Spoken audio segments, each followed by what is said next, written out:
came by my Skype icon. You live. We are live. Hey, Jay. Good morning or evening, whatever. Morning, Sean. Yeah, I'm 3 hours southeast of you, so we're in the same time frame. Yes, we are. Absolutely. Yeah, Joe's the one who's lagging behind. I know. He's always an hour behind. He's always behind. Yeah, we're running a little bit late tonight, too, so. I know. That's okay. Hope Michelle doesn't get mad at him. So, what you been up to, Jay? Been working a lot. So my new job, they don't work with me as good as my last job on getting off for Fridays to do the show. So haven't been on the last couple Fridays, but I get on when I can. And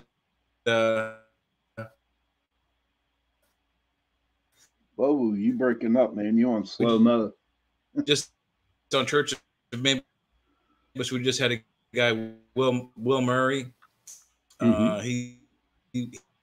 He was interviewed for the new Skinwalker Ranch show, but they cut his segment. Oh, wow. Well, with me, you know that Chasing Prophecy is no longer. We kind of like, disinherited that. But, Jenny's a good girl. I had a lot of fun. In fact, if it wasn't for her, I wouldn't have gotten to see Joe. And, it like opened up a whole new world for me.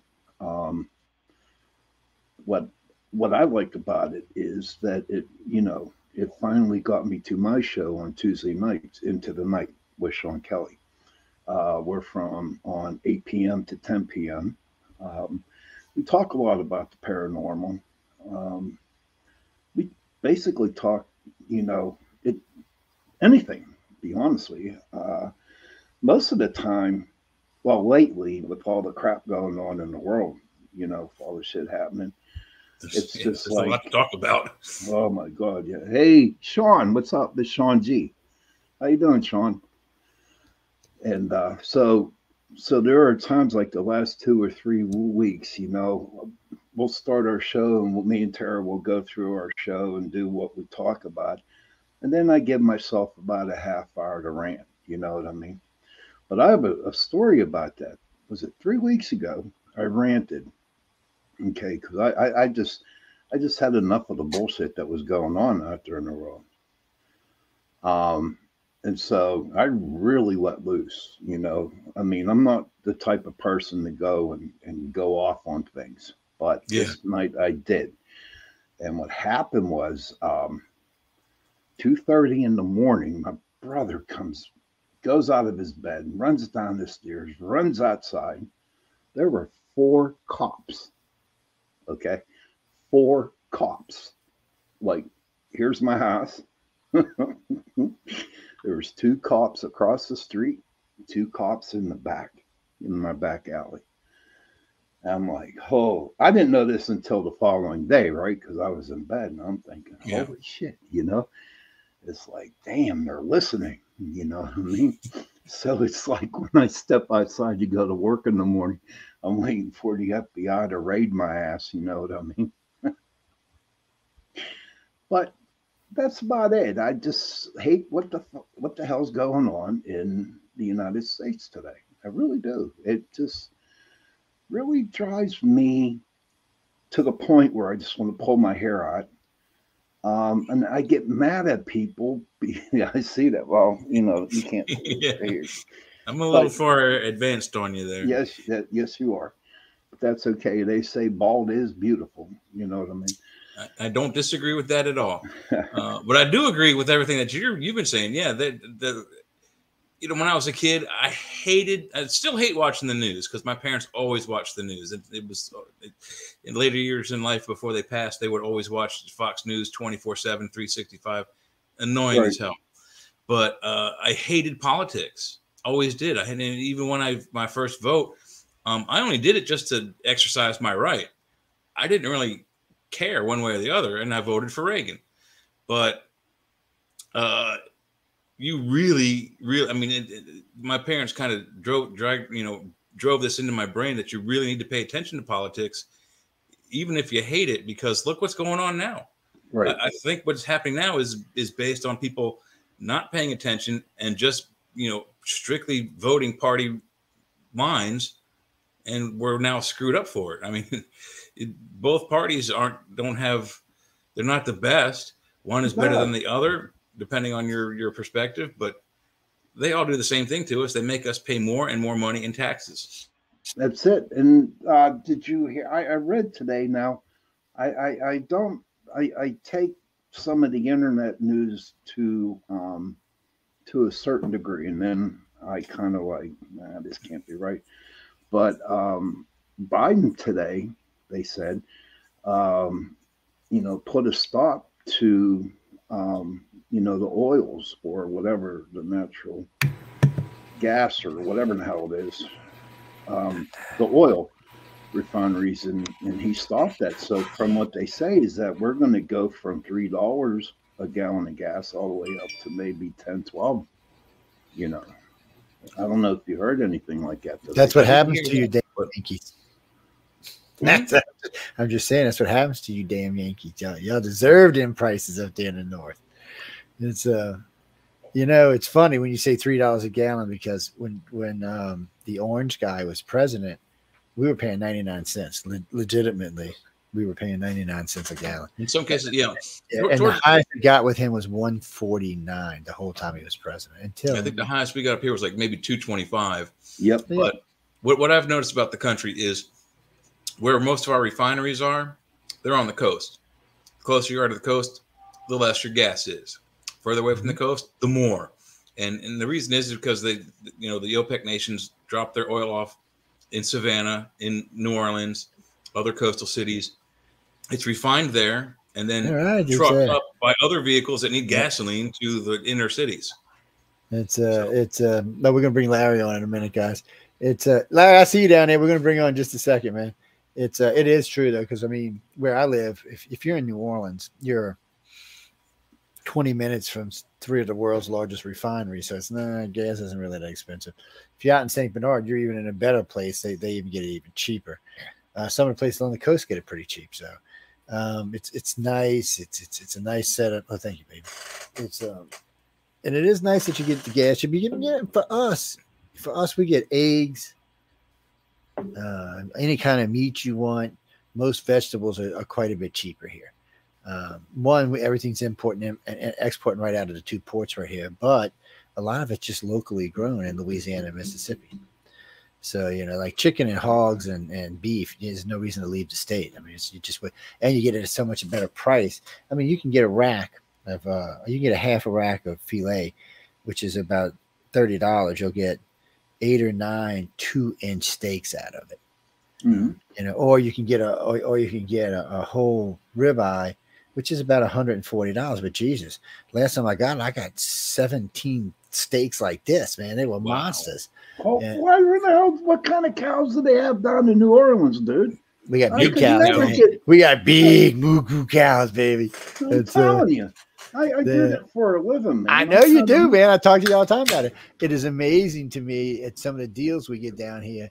And I asked a guy one time, I said, did you stick two of them together? And he said, no, this is legit. I'm like, get out of here, man. I said, it's like some kind of hybrid. I forgot what what he said it was, but they're a cross between a Black Angus and something else, and they're almost 1.5 foot longer than a Black Angus is. Oh, wow. They're actually bigger too. They're bigger all the way around. They had some name for them. Look, I'm not a cattle expert by any means. I do Black Angus, white face Angus, redheads, the little big side horns, the long horns. But they still have long horns down here, which is weird.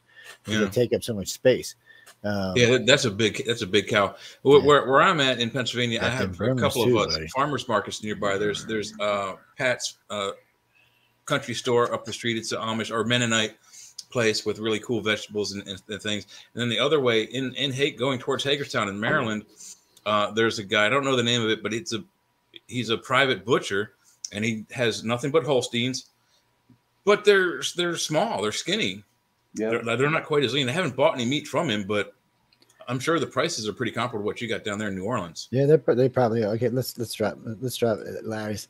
Man, look at this Hey, good looking Larry. man. Look at this good looking All right. man. We got a Hey, good looking Larry. crowd in here tonight, man. Yep. All right, we better not let any women in here. And I know I see the other Sean's in here too, so we better just Yeah. okay, ladies, just keep put it in the pocket, women. Just calm down. I know you gotta watch Larry. I watch. Look, okay. I can't give secrets away, but man, you gotta keep an eye on Larry. Them girls like Larry. Man. Time. I'm getting pretty old now. Yeah, I don't think they care, Larry. I don't think they really care too much about that part. This is Larry Elmore, ladies and gentlemen. Larry is just an outstanding artist, and we had him on a couple months back. I've had the pleasure of meeting him twice out at Writers of the Future in Los Angeles. He's a character in him. Y'all think I can talk? I ain't got nothing on Larry. I mean, he got stories. He's got some of the best stories I've ever heard too, and they're very entertaining, but they're true, and that's what makes them even better. So, Larry, how you doing tonight, man? I mean, you're looking good. I've spent the last hour trying to figure out how to do this. That's frustrating. Yeah, that can irritate the what out of you. So you heard what we were talking about before we get into art. You heard us talking about steaks, man. You got a favorite steak? I'm a steak guy. I like it. Yeah. You got a favorite though? What's your favorite? I'll use a big juicy sirloin. That's about it. Oh, that's good. Sirloins are good. That's the poor man's beef. I can't. Yeah. And he got more money than the three of us put together. That's the sad part. Well, I need to go to a restaurant. I'm a big ribeye fan, but my doctor like tells me ribeye all the time. too. He tells me to stay a bleep away from him. Really, I like about all steaks except the little hamburger steaky things. Oh yeah, I'm with you on that. I'm not a big fan of it either. I like steak, period. If it's cooked well. I told my cardiologist that. I said, Doc, my problem is I've never met a steak I didn't like. It's like, you better find one you don't like. And he tells me the same thing though. He goes, well, you can either eat the sirloin or eat the filet, which either one have enough. I just got used to the damn ribeye is what the problem is. And we can get fatty fillets down here, which is kind of strange, but and for some reason we get them up here too, dude. Can you see they're a little better when they got a little marble in them? I think that could just be my own personal thing. And that's where the flavor comes from. Yeah, it really does. It is. It's a good thing. But Larry Elmore is a great guy. And so what you got going on lately? I hear you into all kind of trouble and mischief and right now we started a Kickstarter. A friend of mine that runs my website. I mean, the older I get, the worse. He's 45, by the way, guys. I'm 75. So the more my short-term memory is not as good as it was. I can still paint and draw like ever, but a lot of the computer stuff, since I'm not on the computer all the time, I don't use a computer to draw or paint with. It's all done by hand. I'm old school, and I'll stay that way till I die. And so I got a friend that really helps me out with the computer stuff and everything. And so other than that, we got it. He taught me into doing a Kickstarter, and I didn't really want to.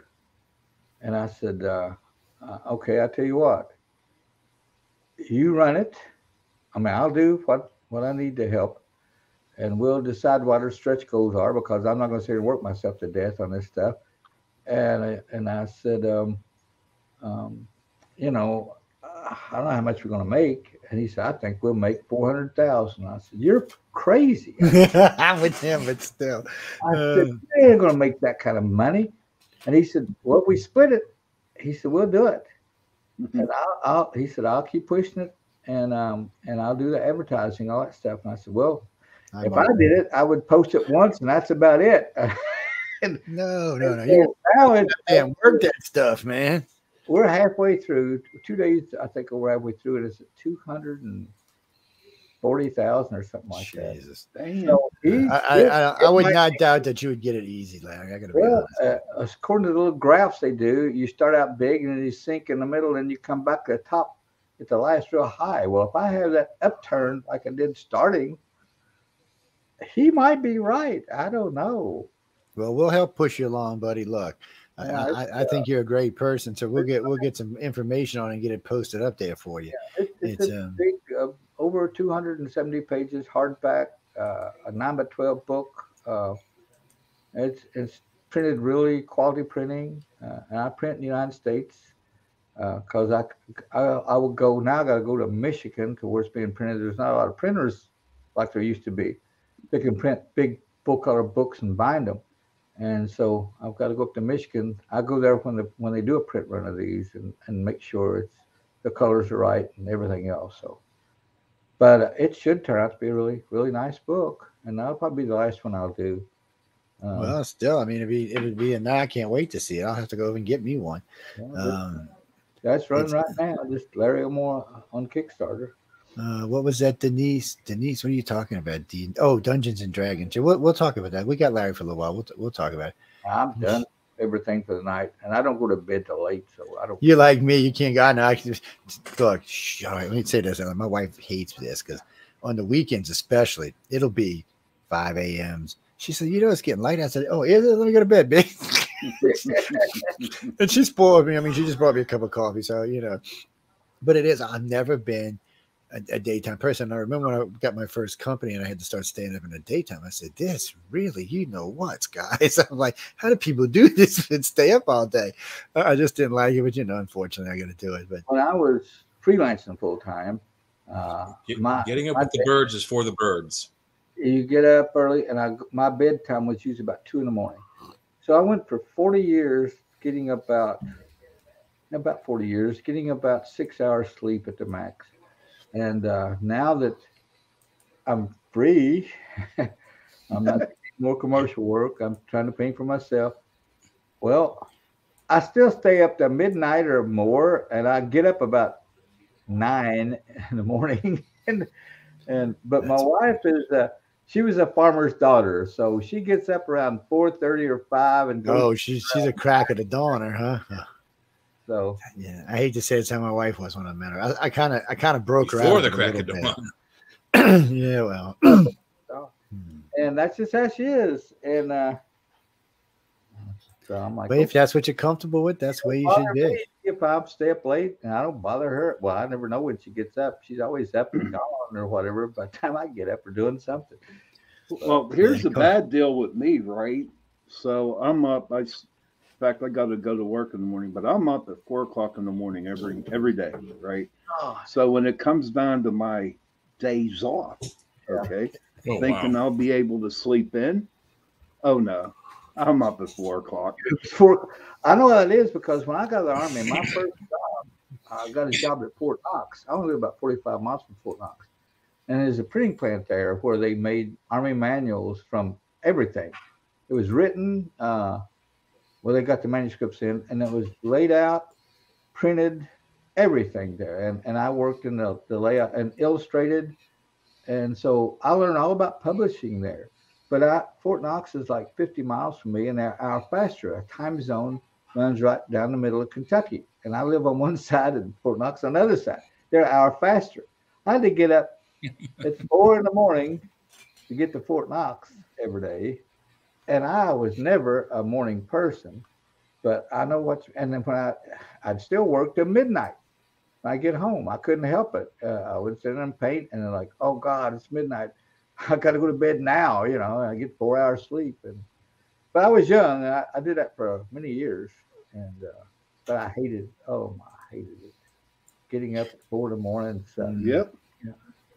I never was good at that. A friend of mine said, he said, well, you own a construction company. I said, yeah, I do, but I'm the boss. I said, you bitches got to be to work at 6, not me. And he's like, but I said, no buts. That's what is a damn foreman and supervisor. I said, my son's out there. Y'all don't need me until later in the day. I said, I don't pay my dues, buddy. I, when I was, I was like 22, 23. I fell 2.5 stories and ripped out my right knee. With a Georgia bucket. I don't know if you know what a Georgia bucket is. One of them motorized wheelbarrows. Yeah. And it's one of the things that made me decide any way life goes, I'm finding out how to go into business for myself. I can't do this, man. I can't be working for the man.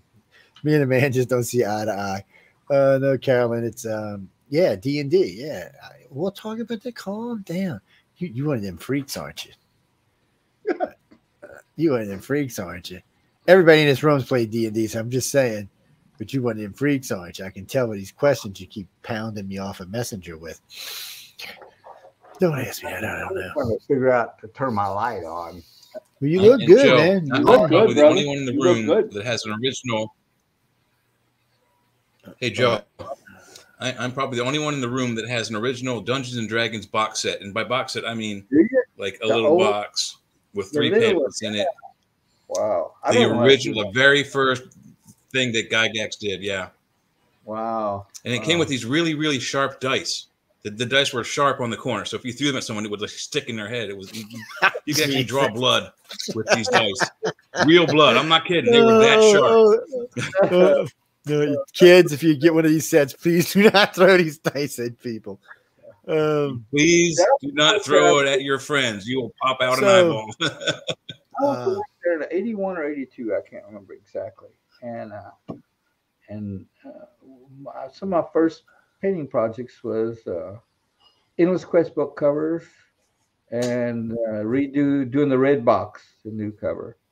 And then they got me on Dragonlance, and I did a lot of covers for that stuff. But it was fun working there. It was everybody was pretty young. I was around 32 or 3, maybe at the max, and everybody was like my age and younger. And Gary wasn't that much older than us, and it was just a bunch of young people, everybody having fun. They had flex hours, and people worked whenever they felt like it. I mean, as far as how long they worked during the day, you know, sometimes you work up there to midnight, and then some artists were together and talking and painting, and just if we go home, we're going to paint anyway. So.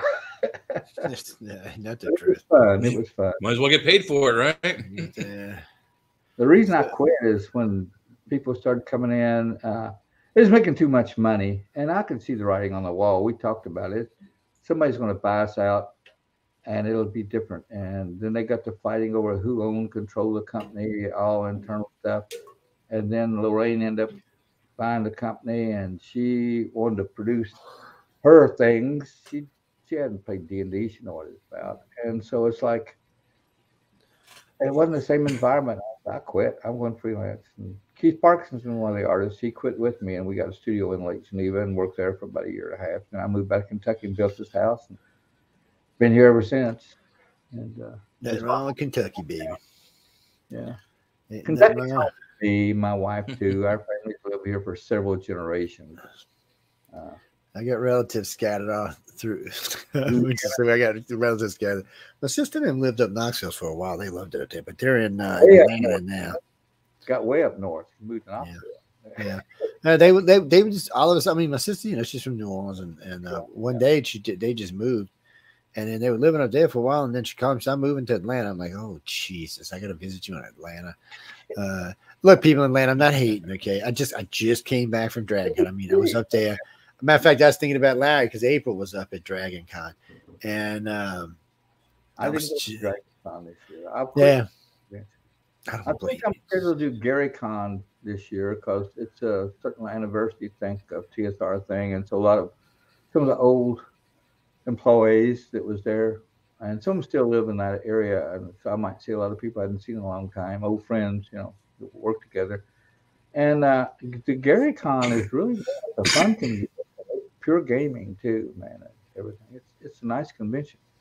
Except when you go up there in the spring, it's like in March or something. It's still cold, man. It can be snowing up there. I've had enough snow in my life, though. I ain't gonna lie, people. When I lived up there, I had enough snow.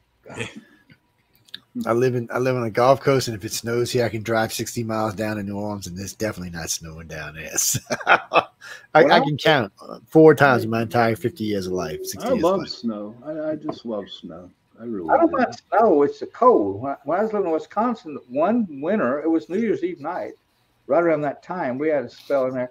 It got to 15 degrees below zero. And what was it? Like a Ouch. New Year's Eve party. So I go out and I had a pickup truck, get my truck to go home. It was after midnight. And my truck, it was a straight, so I pushed a clutch in. And when I started putting gear, it felt like I was in a thick mush. And so I couldn't tell what gear, so I thought I got it in first, okay. And so it started, luckily, real slow, but it started. So I got it running pretty good, so I started laying on the clutch. Clutch stayed to the floor. So I hooked my toe around the clutch, pulled the clutch up, giving it plenty of gas, and it didn't move. It killed it. My tires were stuck to the ground. And so I had to start it again and give it a lot of gas, and finally it broke loose. And so I'm driving up the street, just bang, bang, bang. My tires were like square. And come to a red light, hit my brakes, went right through that red light because my brakes was frozen up. So I had to stomp on them a while. That's cold when all that happens. But I can't believe I started at that below zero. My battery was good enough. That's the coolest I've ever been. See, these boys live up in the north. I'm like, no. Y'all stay where it snows. And what is that, Claire? No, Claire, it has snowed here a couple of times. Mississippi's different. I mean, it's the Gulf Coast. And I live right on the coast. So the weather kind of skips. It's hard to explain, but it kind of skips over me. Unless it's a hurricane. And then it just plows through everything. It's just part of living here. I like living here because we've got 4 definite seasons. Yeah, you do. Definite seasons. And it's really, for me, it's inspiring. When the seasons change and you go out, everything changes 4 times a year. And I like that. We get snows, we get cold weather, we get warm, we get hot, 100 and some degrees this summer. And but you get 4 definite seasons, beautiful long autumns, and everything. Where are you from, Larry? Larry, where are you from? Litchfield, it's sort of the center. I'm just a few miles north of Mammoth Cave, a few miles south of Louisville. Okay. So that area there, sort of the central part of the state. Center in the center, yeah. Well, see, Jay, you can verify this. I mean, up here in Pennsylvania, for the longest time, we had the 4 seasons. Yeah. Okay. But it just seems like the last 3 or 4 years, we don't get it. You know, it's just like we get longer summers or longer winters or what? We get longer winters and then shorter. When I was a kid. Go ahead. Yeah, and I'm originally from Maryland, which is just a few hours south of where I am now, but actually just an hour south of here. But when I was younger in the 70s, we got big snow, 2 foot, 3 foot, 4 foot snows, at least one a year. We haven't had one of those in, like Sean was saying, 3 or 4 years at least. So we're probably overdue for like a big dump. I mean, I wouldn't be surprised if tomorrow like 8 feet dump on us. But the snow has been really mild the last at least 20 years since I've been living up in this part of Maryland and Pennsylvania. Very, very mild absolutely. winters. Well, when I was young in the 50s and in the 60s and 70s, especially the 60s, we've had 3 foot snows. It was in the wintertime. Everybody had sleds because there's always big snows. And it would last for weeks, And now, last year, I think it snowed a couple of times, but nothing really stuck. If we get an inch, we're lucky. Yeah. That's about it. It snows and then it melts like the day later. And figure that out because we got snow every 12 years. Yeah. Now we're getting it every 3 years. Well, now wait. Let me rephrase that, people. Before anybody writes in, we don't get real snow. Okay. Oh. Okay. No. We get no. Whoever wrote that? No, we get anywhere from 1 inch to maybe, if we're extremely lucky, 5 inches. Now you get North Mississippi and North Georgia, that's different because they got mountains and stuff up there, so the snow will get a lot thicker. But down here on the coast, not so much. Oh, yeah. Even though I did post when my second year living in this house, I had 24-inch icicles hanging off my house that year. So it was like the year before, all summer I was in shorts. I mean, all winter. I saw that picture.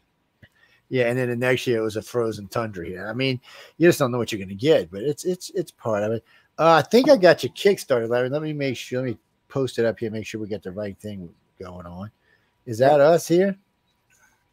No, that's not it. Okay, let me see. There's a new one on there. Oh, cool. Oh, okay, I'm on the wrong one. Can I? Let me see. Wait, what am I doing here? Not it either. Am I? Where am I? Oh, that's got to play in it. They stick them up there forever, I guess. But that's not it. That's not it. I'm still scrolling. If not, I'll keep it. Larry, are they based off of Dungeons and Dragons characters? Hello, Mama. Who's this Mama?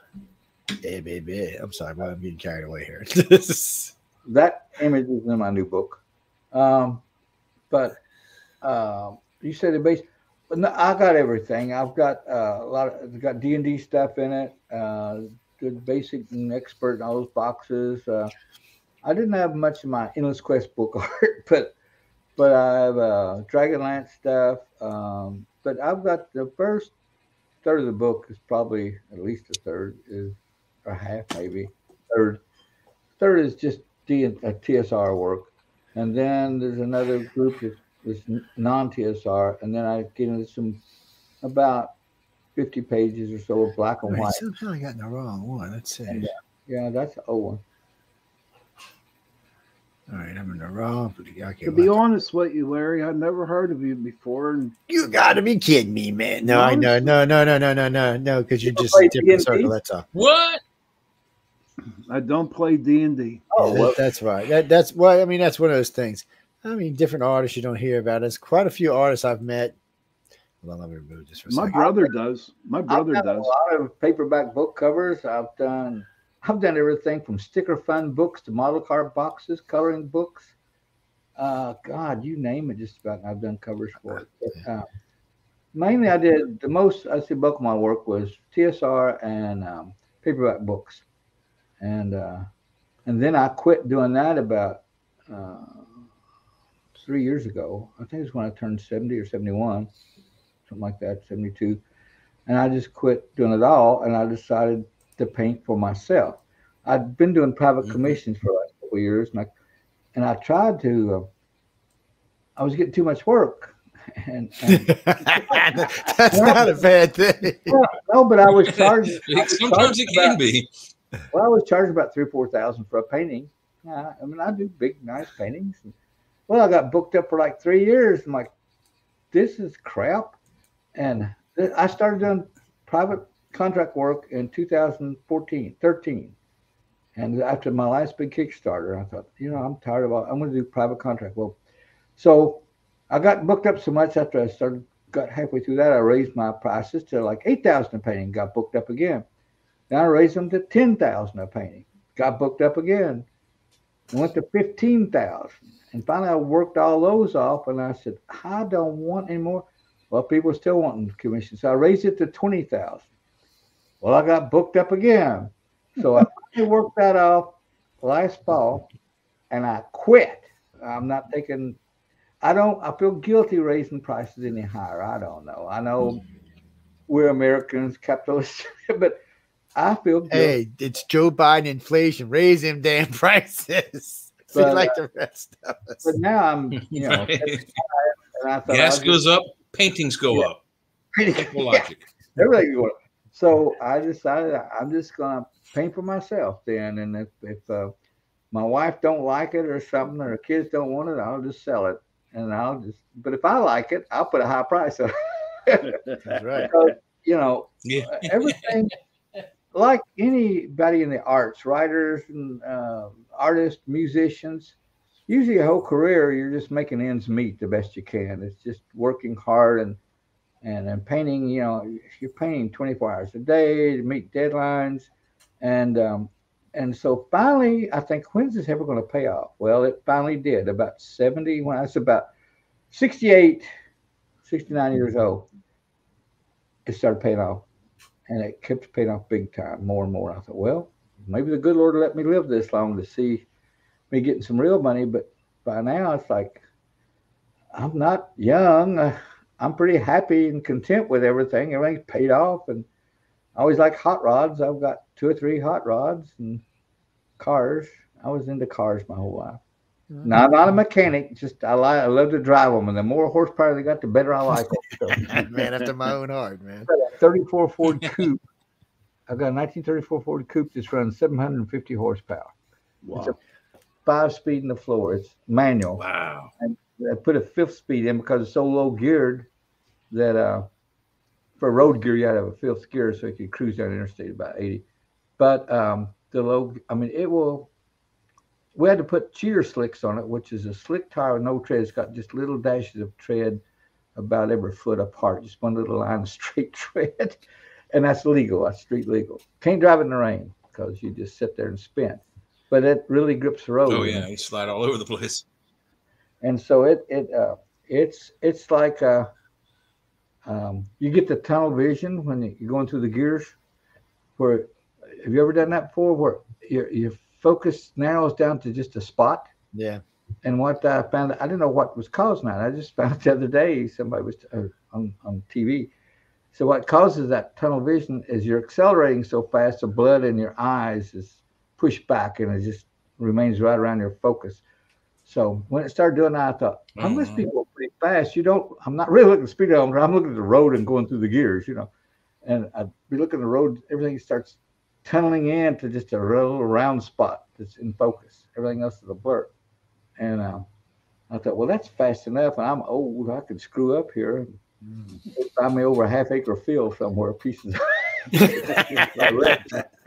Oh, I used to love to go fast, man. My wife still gets, she still gets on my ass. So I said, okay, I'll get a slower car.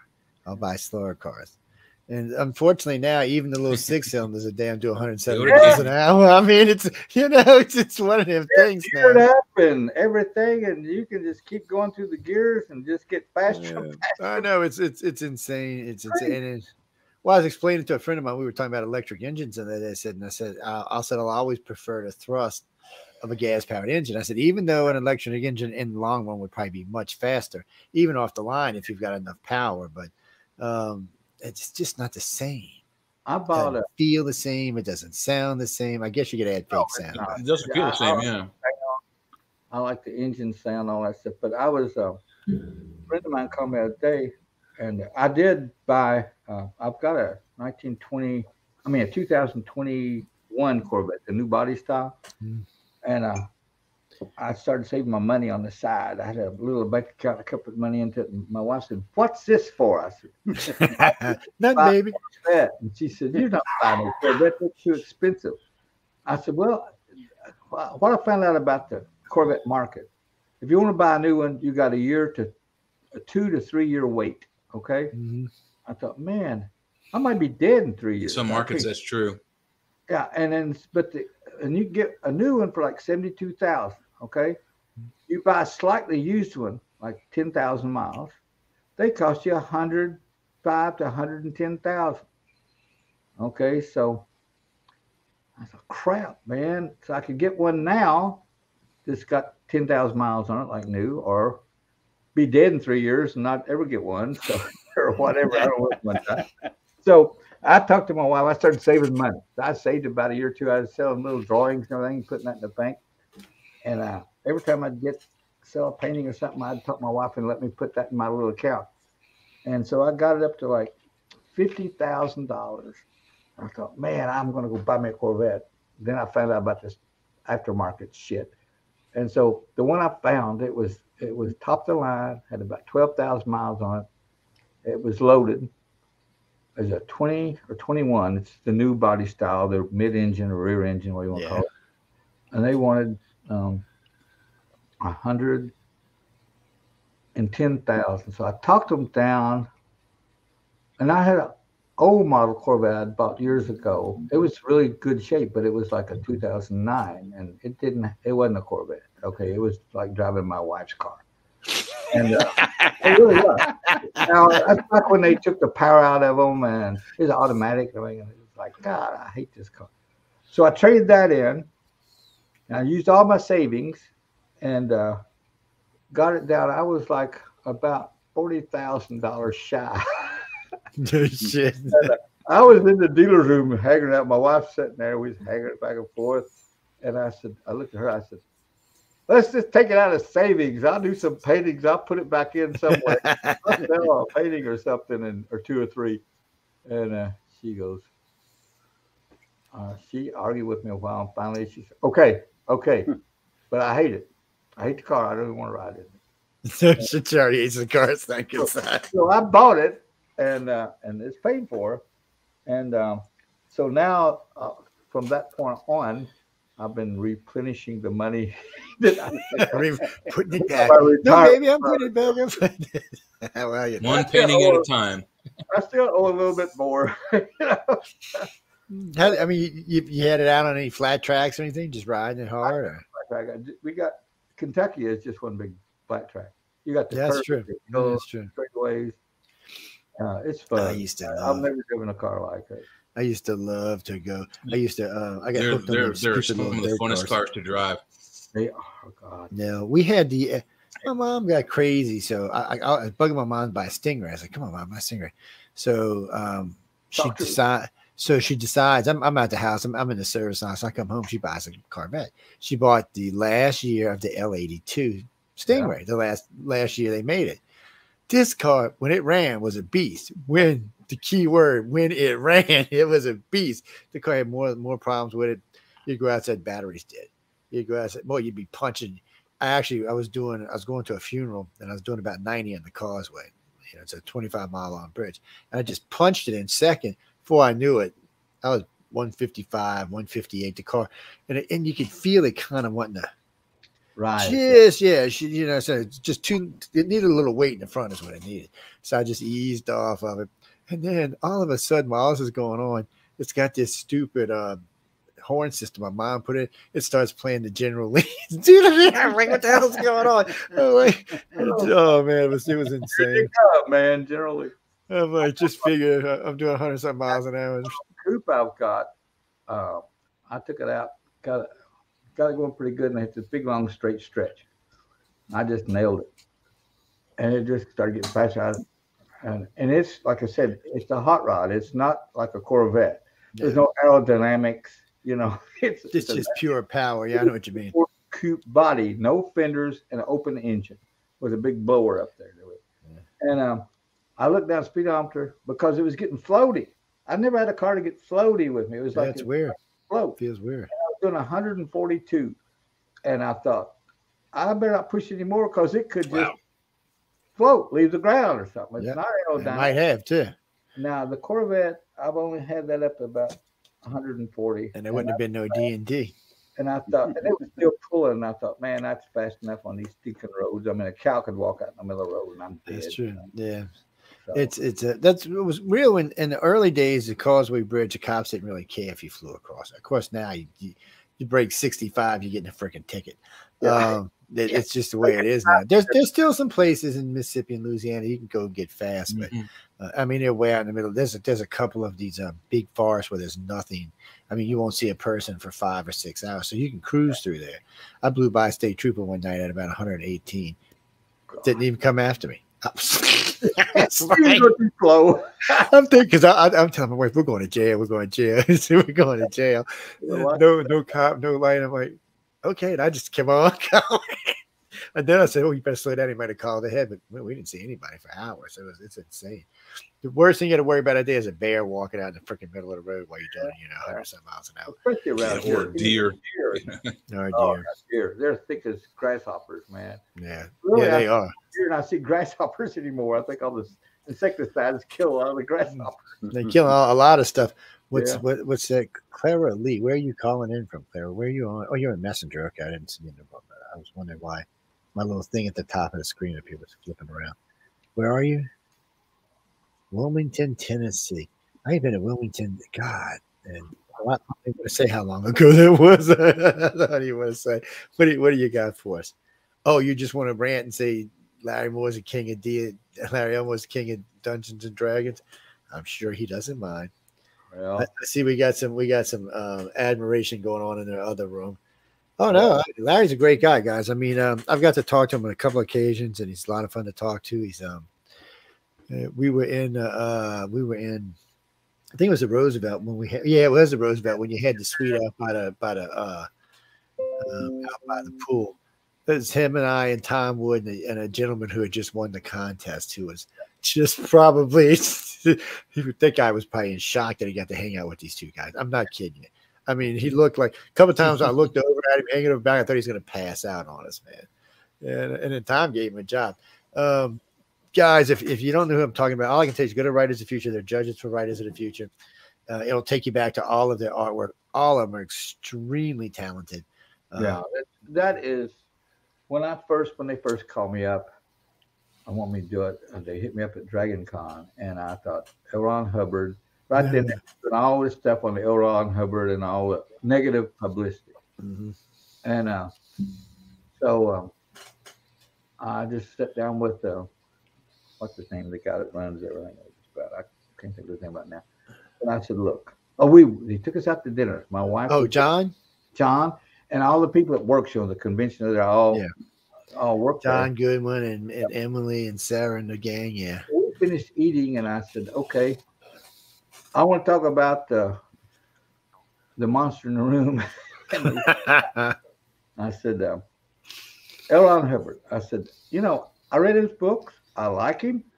I said, but I'm not a Scientologist. I'll never be a Scientologist. I said, I used to be a Baptist. My wife used to be a Catholic. And I said, I'm fed up with all this. I said, what you're doing is a good thing. I'll be a judge, but you're not going to get me into Scientology. I just said it makes it. Nope. And they've never even asked me, not even what and I told them, I said, I know you've never asked me, but I'm just getting this out there. Yeah, I'm getting this out there. I'm the same way. Not gonna happen.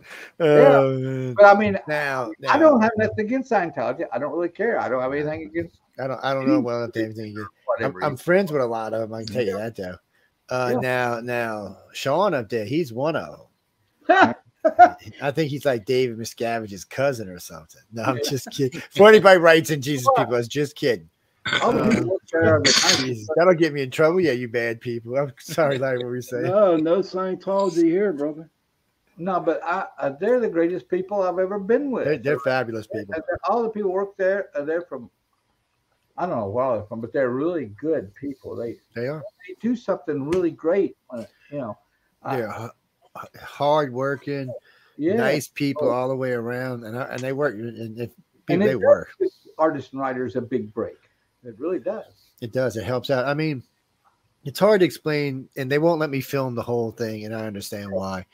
But it's from what I put out there, you can see. I mean, these people are so taken with these judges, just like I was talking about a few minutes ago when Larry and I and Tom and that young man was with us. This probably made this guy's career. I'm not even kidding you. I mean, he was just taken away. But the thing of it is they get all of their information. I mean, they get all this free education is the only way I can say it. I mean, these guys, I mean, they're all tops in their careers. They've all got excellent careers or in middle of stuff. They all are very talented artists. They're all very talented authors for that matter. So when you see these people just giving their time and working with and I don't want to say kids, because a lot of the, and the illustrators are a little bit younger than they are with the writers, but they're still not kids. Most of these people, for the writers, it's like 34 and up. With the illustrators, it's a little bit younger, probably in the 20s and up, but still, it's amazing to watch them. Matter of fact, I got a picture somewhere. I'll have to show you. It's actually, it'll be up on this archive. It's a picture of Larry Elmore sitting there. There's April sitting back here, and then the three. And you can just see in the picture itself, these people just intent on every word he's saying, because I mean he's successful. Then why shouldn't they be? When they publish the book every year, it ends up on the New York Times best-selling list. So all these young writers and artists get to be seen by a lot of people. That's the book behind you, yeah. And it's really a big kick for them, like a Kickstarter in a way. You might it'll kick your career up a notch. Well, I know a couple of big publishing companies order signed copies right out the get-go. So, and I cheat because I'm there, so I get my signed copies. I get especially signed copies by the way now. You get your copy before anybody else. Well, no, see, I'm there. Well, it's weird. So I'm there the night they do. Signing like for a couple hours. There's so many books we have to sign. We all sit on tables. They just pass them. Everybody sign. So I always get my copies from there, and then I'll catch the people afterwards and get another signing. But I take those same books to the gala and get their families to sign them. Oh, that's cool. So it's just an added thing. These books are definitely one of a kind. They'll be sitting on some desk somewhere or in a drawer somewhere until I'm dead and gone. Until my son figures out what they're worth. Then he'd be like, "Oh man." Having children or something else. What's up, Denise? Oh no, I'm looking for his Kickstarter. So as soon as I find, but look, just type in Larry Elmore Kickstarter.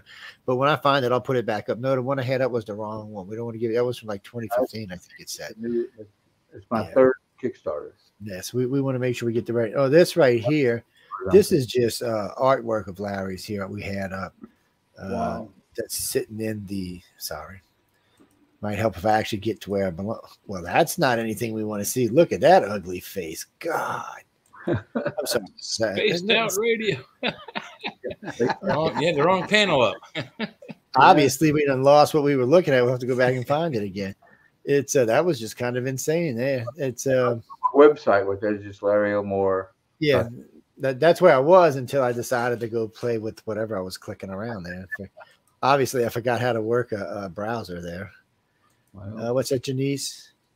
No, we're looking for the Kickstarter, but just Larry Elmore. I type in Larry Elmore Kickstarter 2023 is how I do it. I'll do that in just a minute when I get through with this. Yeah, I'll do it. That all right. I'll do it right now. It's doing good, and I'm happy. It's just there's going to be a lot of work ahead. I think right now I've got to sign at least 1,000 books. Wow, that's a bitch. So what we do? Signature card this time. That other time we had. So I can sit in one spot and sign. And when we did that, we had to go to a warehouse and get all these books, open them up. I sign them, put them up, restack them, and that took 2 days just about. Wow. So I'll do all this in probably a day. I was signing, and I limited I start with 500. I would sign 500, and the first day those 500 were sold. And so my friend ran the site. He said, and he charged more for them. And he said, "Would you do another 500?" No. And he talking to me, talked me into it. So I said, "Okay." And I said, "You're going to get your ass up here." He lives in Atlanta. Open these books or help me sign these book plates or something. You can pass them to me or something. I said, "My wife fed up with this by now. All this signing and signing and signing." But it's all fun. I mean, I'm just, I can't believe that there's how many people in the world even wants to buy a book, of mine. I'm just still the same country boy I always was. I've been fortunate enough to travel all over the world just about, and I was. Is this the correct one? No, this says October 2015. That's the old one? Right. Yes, that's it right now. That's the current one, volume 3? That's it. That's the one right now. Yeah. Okay, so we'll just leave that right awesome. where it's at. Awesome. Now I'm trying to keep it on my phone. Look at it later. I want that book. Kickstarter. Where can I get it? You can get it off Kickstarter right now. Yeah, you go to Kickstarter, right where we are. You go to Kickstarter, and then you put in a Larry Elmore book 3 or 1113 book. Volume 3. Volume 3, volume 111, and that'll pop up. It should. Okay. And anyway, it's doing good. I mean, like I said, I was pessimistic, and but it's already made more than I thought it would. Well, there you go. Okay. It's one of them kind of nights. Well, no, that's a good thing. I mean, we tell people about Kickstarter all the time, and I get people write to me thinking they can use it for the stuff. I said, but as best I know, it's pretty much used for authors and some artwork. I said, really, I haven't seen anything else that really works over there. Well, no, there's other stuff. There's like Marvel has a bunch of games on there, like this new game, Marvel United, where it's a cooperative game where all the players play with each other, not against each other, and you play the Marvel superheroes to go against a single Marvel superhero. And the games are hard. My friends have some of them, and they're fun to play, but it took us 6 attempts with 4 of us playing the game to beat the Green Goblin. So now there's good stuff on there, and people, they make millions on there sometimes. Oh yeah. Well, we know that one author made $44 million. I still ain't got over that one yet. It's crazy. And but the only thing with shipping a book like this, it's a heavy book, and we had to really limit it to America. Last time on my other Kickstarter, it made, whatever I said, it was over 300,000. And but the shipping overseas stuff was very expensive, and all that. So we're just, I don't know how he's doing it, but James, the guy's running my site, he's got a link on there. If you're overseas, you click on this, and it will tell you how to do the postage and everything. I don't think we've got too many people from Europe buying right now, or from Australia. But last time I sold a lot of books in Europe and Australia. Mainly this time it's U.S. and Canada. But anyway, it's going good. It's fun to do one. I mean, there's a lot of work, but when the thing's finally in your hands, like, well, with the three, I put them. This is the third book. The second book was all black and white, inks and pencils, and it's still available. I still got some available, and of course, black and white didn't sell as much as color. Everybody likes color, but I like the black and white books because the foundation for painting is drawing. You got to learn how to draw, and the next stage up from just drawing with a pencil is inking. Yeah. So it's full of pencils and inks, and I had to learn how to ink when I started. I ended up doing some comic book stuff and everything. So you had to ink real well, not just with little pens, but ink with a brush. That's how the great comic artists did. And like I said, I don't use a computer at all. The only time I use a computer for sizing my drawings to the scale of my paint, something like that. But I don't paint with a computer. I don't draw with a computer. I draw by hand. I'm old school all the way. Absolutely. And I tell young artists to do that. I said, if you really like to draw and paint, stay original. It might be rough because all your competition is using computers. They do prints, sell prints, do computer artwork real fast to get it out. I said, but the rich people, I found out, you got it. That's it. The rich people want to own originals. Right. They're the ones now paying a lot of friggin' money for these paintings, Mm-hmm. I mean, more than I can. I know a guy's got basic red. That old red D&D box cover. I know the guy that owned it. I sold it to him for $12,000 several years ago because I didn't want to sell it. And he really wanted to buy it. We needed money, so I sold it. And he's been offered over. He wouldn't tell me. I kept saying 50,000, 60,000, 70,000. He'd just say, he was shaking his head. No, that means he didn't sell it. He was offered that. And I said, well, how much were you offered? He said, all I'll say is over 80,000. That'd be like, smack, bitch, what you selling the thing for? Sorry. $12,000, and I thought I was, I didn't know this. He's a young guy in college, San Diego Comic-Con. He walks up and asks, do you have the original D&D box cover? I go, yeah. He said, would you sell it? I go, nope. He said, do you have the blue one? That's the second. And I said, yeah. I had all three of them. He said, would you sell that? I go, no. And so he comes back the next day and he said, give me a price. And I said, I don't know. I'd be embarrassed probably if I named a price. And I was thinking $10,000, I've been thinking 50. Well, at that time, we're talking several years ago, more than 10 years ago, okay? More like probably 12, 15 years ago. And so he said, all right. He said, would you take $12,000 for the red one? And I sort of hesitated. He said, and the same price for the blue one? $24,000? Today, that's like $150,000. It is. And I said, I think you just bought yourself two paintings. And that was it.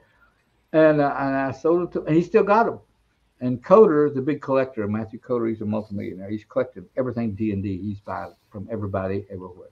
And he pays top prices. And him and 2 or 3 other millionaires compete on who can get it. And so my granddaughter, when she was born premature, and she had to have some drastic surgeries on her stomach and stuff. She's fine now, but back then they didn't know she's going to make it, and it's going to cost about $20,000 to over what insurance would cover for my son and his wife. And they already did. They paid, so he's in debt $20,000, and they both work hard and they make decent money, but that was a cloud that would sink them. And so I had just done a Kickstarter, and so they live in Louisville, so we drove up to Louisville and took them out to eat, and I gave them $10,000 a piece. And I said, him and his wife, I said, y'all put this together and you can pay off your debt. And they both started crying, and then they paid it off. And so that was money. Some of that money was we had in the bank from the sale of that. So I figured it went for a good cause, because they've still been trying to pay that off, with interest and everything. Yeah. Oh, you know it. So, things you know, today are ridiculously expensive. things work out. If you're a good person, try to be a decent human being, it'll work out. And Yeah, usually it does. It's Usually, sometimes it takes a while. unless your name's Vladimir Putin, and then you might have some Yeah. issues. Hey, wait, we got a play button on here. Wait, what's this? he might have some problems. Oh, this is the intro. This Growing up in rural Kentucky as a child, the beautiful skies and the changing clouds fascinated me. And also, the deep forests and dark woods and hollows were beautiful and haunting. that's my house. As I got older, it filtered into my art, and I always paint landscapes in my paintings. This is a door next door to my garage.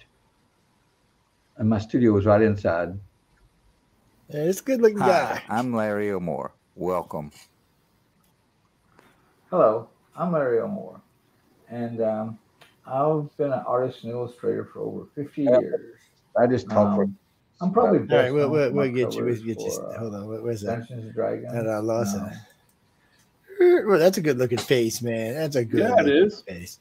There's I'm telling you what. So y'all get over there, people, buy this. I don't know what's going on with you people. We don't want to see no spiffy there, slouching. brother. I know he's looking good, man. That's what I'm saying. Good thing he got a wife. You know how these women are, man. I'm just kidding, ladies. Don't give me no shit. At the very end of that video, they filmed me in that little black coupe. We got on a straight stretch, and he's filming me in the car. He's talking. I say something, and he starts stepping backwards, and I take off. I lost the thing. And, yeah, I missed third gear. I was nervous being filmed, but you don't hear it. He just filmed it before I got through first, hit second hard, and then he, blinked it out, closed it out. We'll have to play that for y'all guys. After that, you hear it going. I'm going to the third. I go, whoa, whoa. Hey, excuse me, guys. Joe, I got to go to work tomorrow. I'm gonna. Ooh, that's right, huh? You get some rest, man. Larry, it was a pleasure meeting you. Pleasure. I like to get out here with Joe and talk with people. Maybe we can do it again and talk. Oh yeah, we'll That get would you be back great. on. Yeah, he's a regular host on the network. Matter of fact, both of them are regular hosts on the network. They just joined me tonight because we wanted to see what was going on. What is Thank you that very called? much, Larry. I really enjoyed this. Yeah, don't Hey, forget I'll y'all can talk catch. to you soon. Don't forget y'all can catch Sean on Tuesday. It's called Into the Night. What are you, Into the 7 to 9 now? 8 p.m., 10 p.m. Eastern, 7 p.m. He's doing it. He's doing it damn Central Time. I mean, it's East Coast time again. That's He's 7 to 9 people. But anyway, y'all be sure. Eastern time. Yeah. Y'all be Eastern sure time. to catch him on Tuesday. He's right there.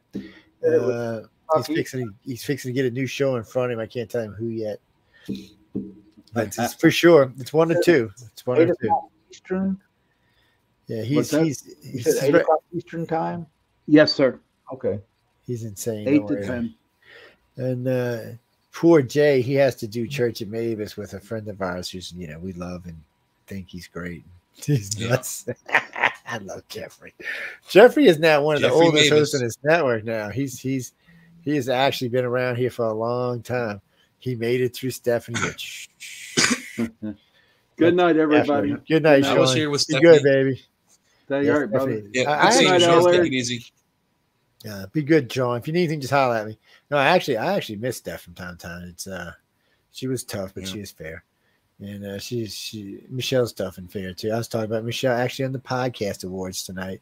Ladies and gentlemen, I turned in my submission for the People's Choice Podcast Awards tonight. So hopefully on September 30th, you will see my lovely face on that screen accepting my award.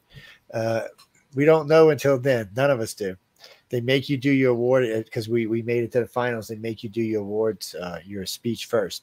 And if you win, then you see it up there. If you don't, oh well. That's just how it Do they make you do both an acceptance and a you lost speech? No, if you lose, you just lose. Because I think there's like You 3 just lose. people in each category. Blues. Yeah.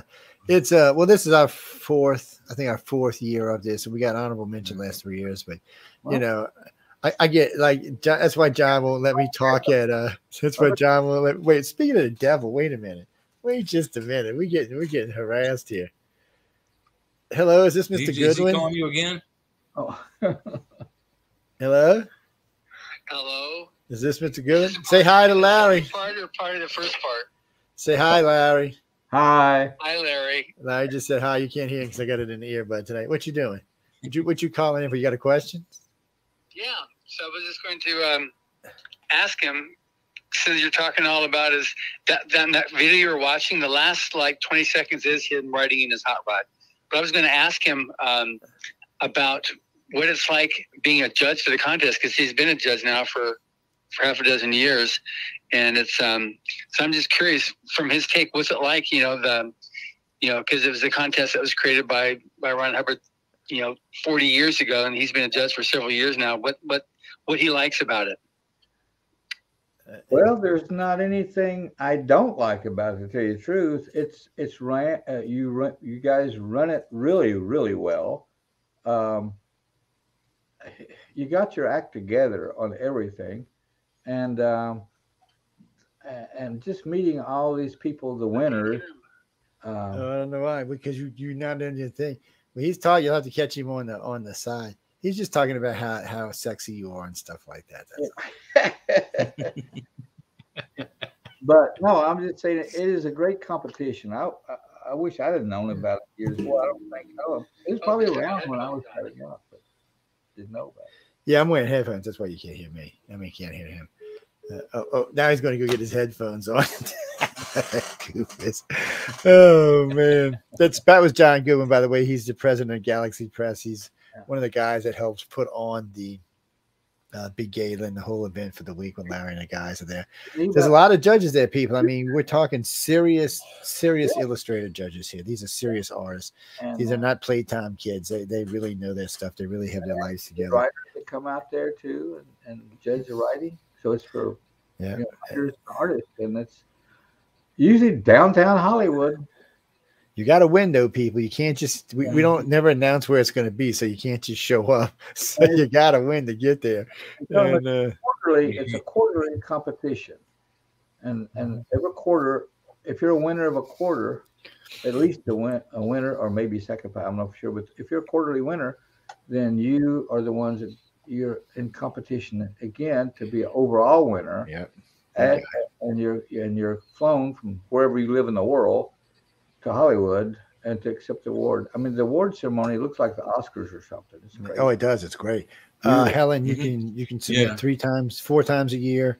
There's 3 winners picked each quarter. There's 12 winners. Yes, and sometimes there's some other winners. But anyway, there's 12 winners, each one for the illustrators and the writers. Yeah. And they're all a bunch of great people. I'm well over 50 illustrators and 50 authors and at least 20 judges now. I've met a lot of people out there, a lot of really, really good people. I was picking with Larry last time. I'm letting you know the secret. Yeah. Yeah, the secret, Joe, is that those judges that you were friends with too, they're also writers and authors. They are. Yeah. So your number of how many authors and writers is just going up by however many judges. That's true too. There really is. They but Carolyn, sometimes I do that, but they're all, if you can win this, people, and get out there, you're going to meet some of the greatest illustrators, some of the greatest art, and you can learn more from Larry in a session than you can in a decade. I'm just telling you. I'm not even lying to you. And he's not the only one out there. If you get between him and Tom and DeSantis and Echo Chernick, I mean, you're going to learn stuff that it will literally take you a decade or more to learn on your own. You just can't get a better group of people to teach you how to be the illustrator that can go out in the world and Cirillo is one of the judges too. Cirillo, beautiful work. And then there's quite a few good. We got a new one coming in this year, Brian. Oh, I forgot his name there. Brian, what's your name? You listening tonight? He was just on the show a couple of weeks back. People don't ever ask me. Give me a face, I will remember it for life. Give me a name. Yeah, I'm the same way. I guess artistically, I can remember faces. I met you, I know you, but names. Not a word. People ask me my name. Sometimes I have to do this. My name is Jay. Look at my collar where my mom wrote my name. No, you gotta win to come out. You can't. Nobody knows. They don't even tell me what hotel we're at until I land at the damn airport. Not like a convention, no. Yeah, it's all that's kept secret and a lot. Well, no, the procedures. I mean, I talk about what goes on in each class, but I'm not going to film it. It defeats the point of being there if I did that. I want you to experience the individuals. And I'll tell you, I'm bad about this, but see, like, it doesn't matter what judge it is. If I see a group of people staring at a judge, but they're too scared to go over there, I will introduce them. I said, well, come here, I'll introduce you to the judge. And then, you know, they're just what they're there for. And the judges love it. I mean, every judge I've met so far will take on shit. They were inviting them to lunch last year with them. Well, I found out, I know when I was young and getting my career, if I'd have met some of the artists that was popular at that time, I would have probably fainted. I wouldn't even talk. Okay. And now we zoom ahead 40 years or so, people are treating me the same way. And I'm like, I'm just a freaking artist like you, like everybody else. I know. I've worked very, very hard. And yeah, I mean, you're just a regular guy like Richard. You put your pants on just like everyone else, one paintbrush at a time. I get depressed. I get happy. I get worried. Just like everybody else. It's not like living on cloud nine. And I live in this little town, my hometown. Most people know me through my parents and my lineage. Very few people know.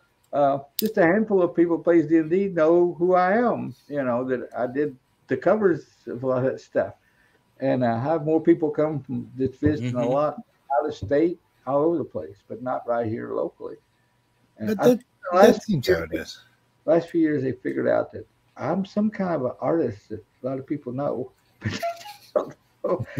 D&D, most of them know. But they don't. I mean, it's one of them things. I know. I remember the first time somebody ever did a full page article on me. God, this is way back, 25 years ago at least. It might have been 30. So they come over to the house. They do a whole thing on us. So I'm thinking it's a little cover report. I'm thinking we're going to get like a little paragraph or something. You know. So next day I'm out. I'm at the bank, and all of a sudden every teller in the bank's talking about me. I'm like, what the hell? Vice President Bank comes over. Hey, Joe, I got to tell you about something that happened to me. Like, whoa, wait. Didn't realize the article, but not only did they give me an article, they did a full page, front page of the living section, the whole page. It was like everywhere I went for the next 4 weeks was like, oh, can I tell you about what I seen? Can I tell you what happened to me? Like, and then when people ask me for an autograph, even now, I've been in this for 40 years now, it still weirds me a little bit. Yeah. Plus, I have my wife who will smack me in the head if I get too carried away. Yeah, it just weirds me out. But I don't know. I think it's the way I brought up, and you were too. I wasn't brought up with a silver spoon, and my parents were good, hardworking people, and everybody around it, in a rural area, a lot of farmers and stuff. And like I said before, when I was 3 and 4 years old, I was drawing on brown paper bags with a pencil under kerosene lamplight. We lived in the country, there was no electricity or running water.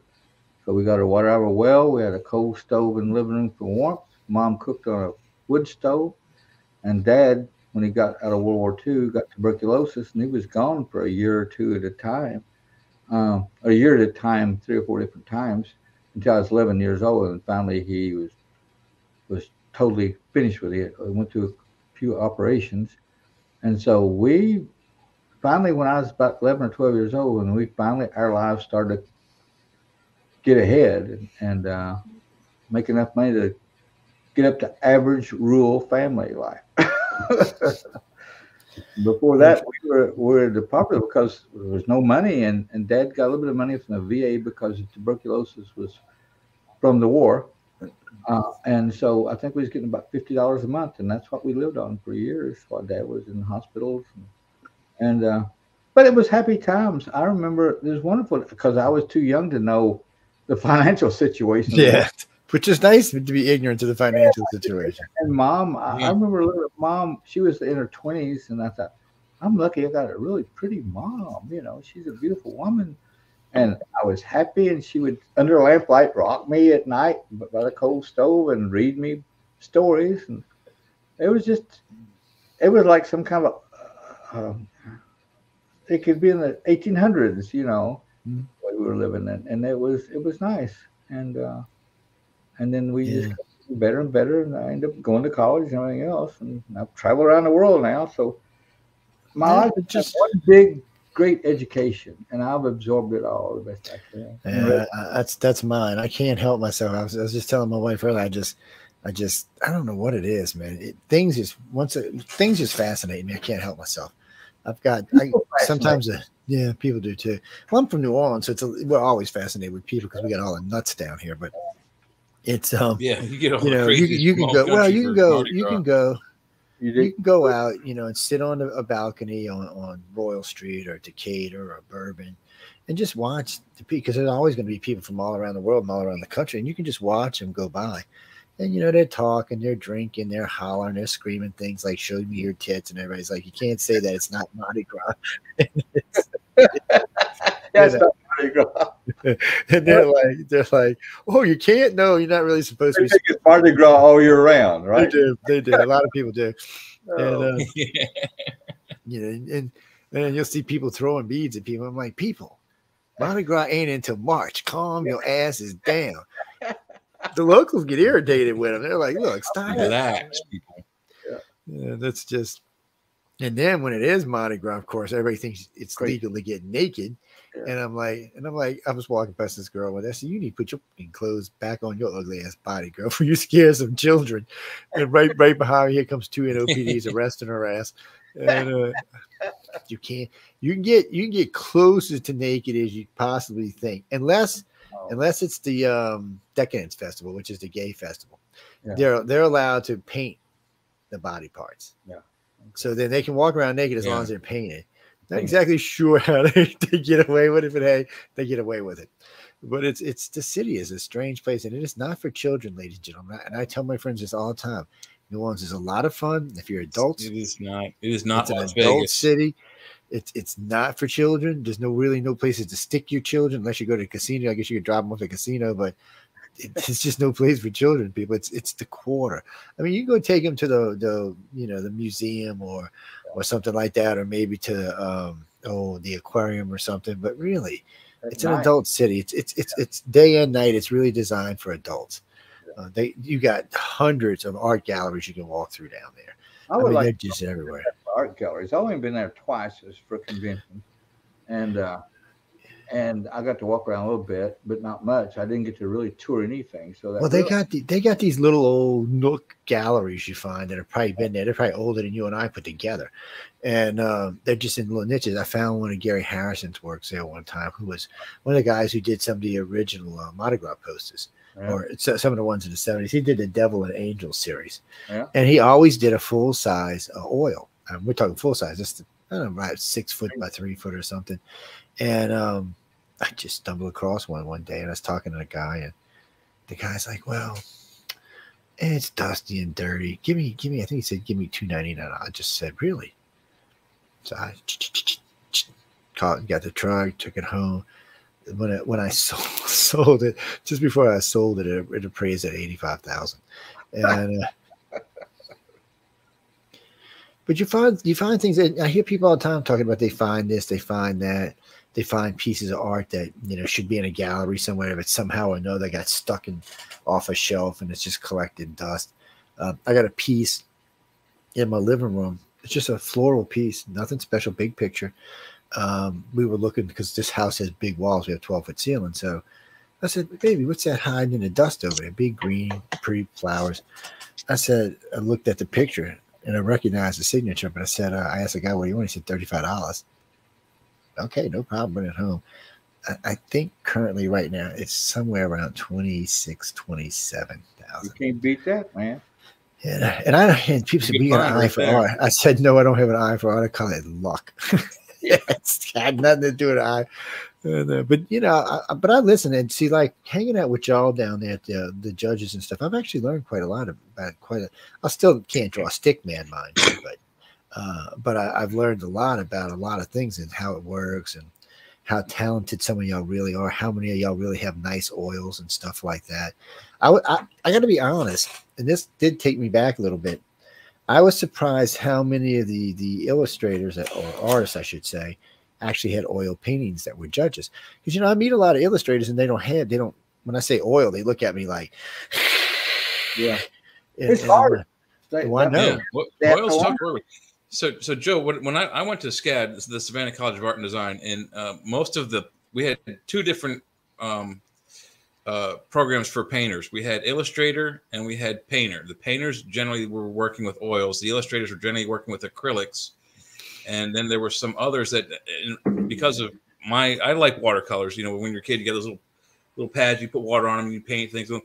I discovered this stuff called gouache. Yeah. Larry, you probably know about it. It's basically a toothpaste tube. It's liquid paste, colored, water-based, and it is some of the most vibrant colors. I think it's better than not better than oil, but I think it's better than acrylics. And I have a set of gouache upstairs, and I love working with it. But I can't draw a picture. I can't draw the human body to save my life. I can't draw a hole in a paper bag to escape. But you give me a landscape, you give me a fruit, I'll draw the crap out of it and put color on it. He was telling me, he said, I like your paintings because they got landscape. And I said, I love landscape. And if somebody said you can't paint the human figure anymore, I would do landscapes. And all my landscapes, 99.9% are made up, because as I was I finally realized just this year, a lot of people ask, how did you learn to paint so well? How did you learn to draw so well? You're just greatly talented. And I thought, well, if I was talented, where's it at? I mean, what part of my brain? And I've thought about this, and I finally just figured it out. I am, if I look at something, and like a tree, trees, they're not all stamped out. They're all different. It's like a fingerprint. But you look at a tree, and I would walk around. I remember laying up against trees and looking at the bark just almost as close as I could look. How's the bark made? The shape of it. In other words, I learned the anatomy of a normal tree. And what I found out I have a good visual memory. That's it. Word memory is not worth a shit. But visual memory, if I look at something and really walk around and stare at it, I can probably draw it to get within 85 to 90% of whatever they look like. In other words, you'll know what it is. And I think that's where my talent's at. And being able to take that from my mind and draw it, because I can picture it in my mind how I want it to be. I'm just trying to make, when I'm drawing or painting, I can tell when I do something wrong, because it's not what I wanted. But it's so the painting part is you learn. I like oils because you can do anything with oil, and I mean literally anything. And most of my paintings, I've got my own little mixture. My painting is dry the next day. I can paint all day long. Come the next morning, it's dry to the touch. Maybe a little bit tacky, but it'll be dry in 2 days. And I don't know what it is. I don't. Maybe something from my parents, but I've always had a fascination with oils. I don't. It's a weird thing. I mean, don't get me wrong. I like, there's a lot of artwork I like. And when I was young, I was a big gamer, but there's something about oil painting that maybe it takes me back or makes me part of the painting. I don't know what it is. Maybe forced looking, when I was a kid, one of the schools I was going to, one of the things we did was regularly go to art galleries and art museums, and even to the Metropolitan and the big ones. And I think I just, somewhere along the line, that's what stood out to me. I also like the touch, the texture, the way it feels. It also helps me to kind of zip back. I don't know. Yeah. I don't know how to really explain it, but for a lot of oils, for me, I feel like I'm in them. I missed out because Van Gogh was down here recently, and I just wanted to see his colors. I'm not the biggest fan of the things he actually painted, but I am a fan of the use of colors. And I would have liked to see it in person, but they're not gonna let you touch it without breaking your damn arm or something. So no, yeah. But I've almost gotten thrown out. I was at the Van Gogh Museum in Amsterdam. I almost got trouble. That's the place to go. Trying to touch one. I was at the Louvre and looking at. I forgot what the artist was. One of the famous old artists. And I thought, I just want to touch it. Just say I touched it. And I was leaning closer and closer, and my hand was coming up. And I didn't see a guard. He goes, looked at me, shook his head, no. I was okay. Don't touch, buddy. Don't touch. You want to go to jail? Touch. Yeah, touch it. You're going to jail. Probably tell an arm or something. I don't know. But I'm thinking when all these people did all this artwork, did they really think their artwork was going to be encaged and never been able to be touched? No, I don't think. Yeah, I don't either. Because I mean, a lot of it looks like that's part of the art to me, but. Then, like I said, I'm not a critic by any means. people ask me all the time, like, you know a lot about art. I said, only because I've been hanging out with the writers of Future Gang for the last 4 years. That's the reason I know as much as I do.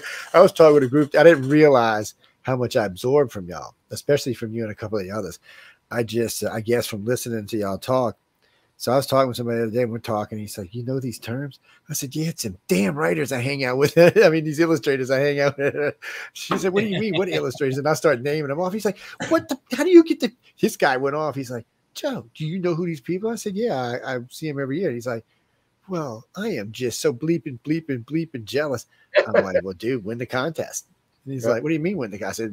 I said, go to writersofthefuture.com, submit your art, submit your book, win the contest, and you can meet him yourself. And he's like, really? I'm like, yeah, really. Writers of the Future. And ladies and gentlemen, by the way, writersofthefuture.com. If you want to get this lovely book behind me, knowing I don't get a commission, smart ass, it's galaxypress.com. No, they got a lot of good stuff over there besides that. And for you, for people like me, this is an audio this year. So it is an audio book also. That's good. Mm-hmm. Oh, and to who asked me that yet? So I have been listening to Mission John Earth. or Jim Meskimen? Wait. Oh, it's Jim, right? The guy who does the voice. Jim Meskimen. Yeah. He was just on the network a couple of weeks ago. Yeah, and they get a great job on. Right now, I'm listening to Mission Earth, and it's I'll say this, it's really big. I mean, I think I've already got 30 hours into it or something. It's I forgot how many chapters. It's just big. It's going to take a good month to listen to it, but it's a lot of great sound effects and a lot of great stories in there. Right now, I'm listening to Sultan Grace and I can't think of the good guy's name. Some of this stuff is hilariously funny. What kind of podcast is it? I mean, well, no, this is something that I think this is the last book L. Ron Hubbard wrote. So he wrote Battlefield Earth.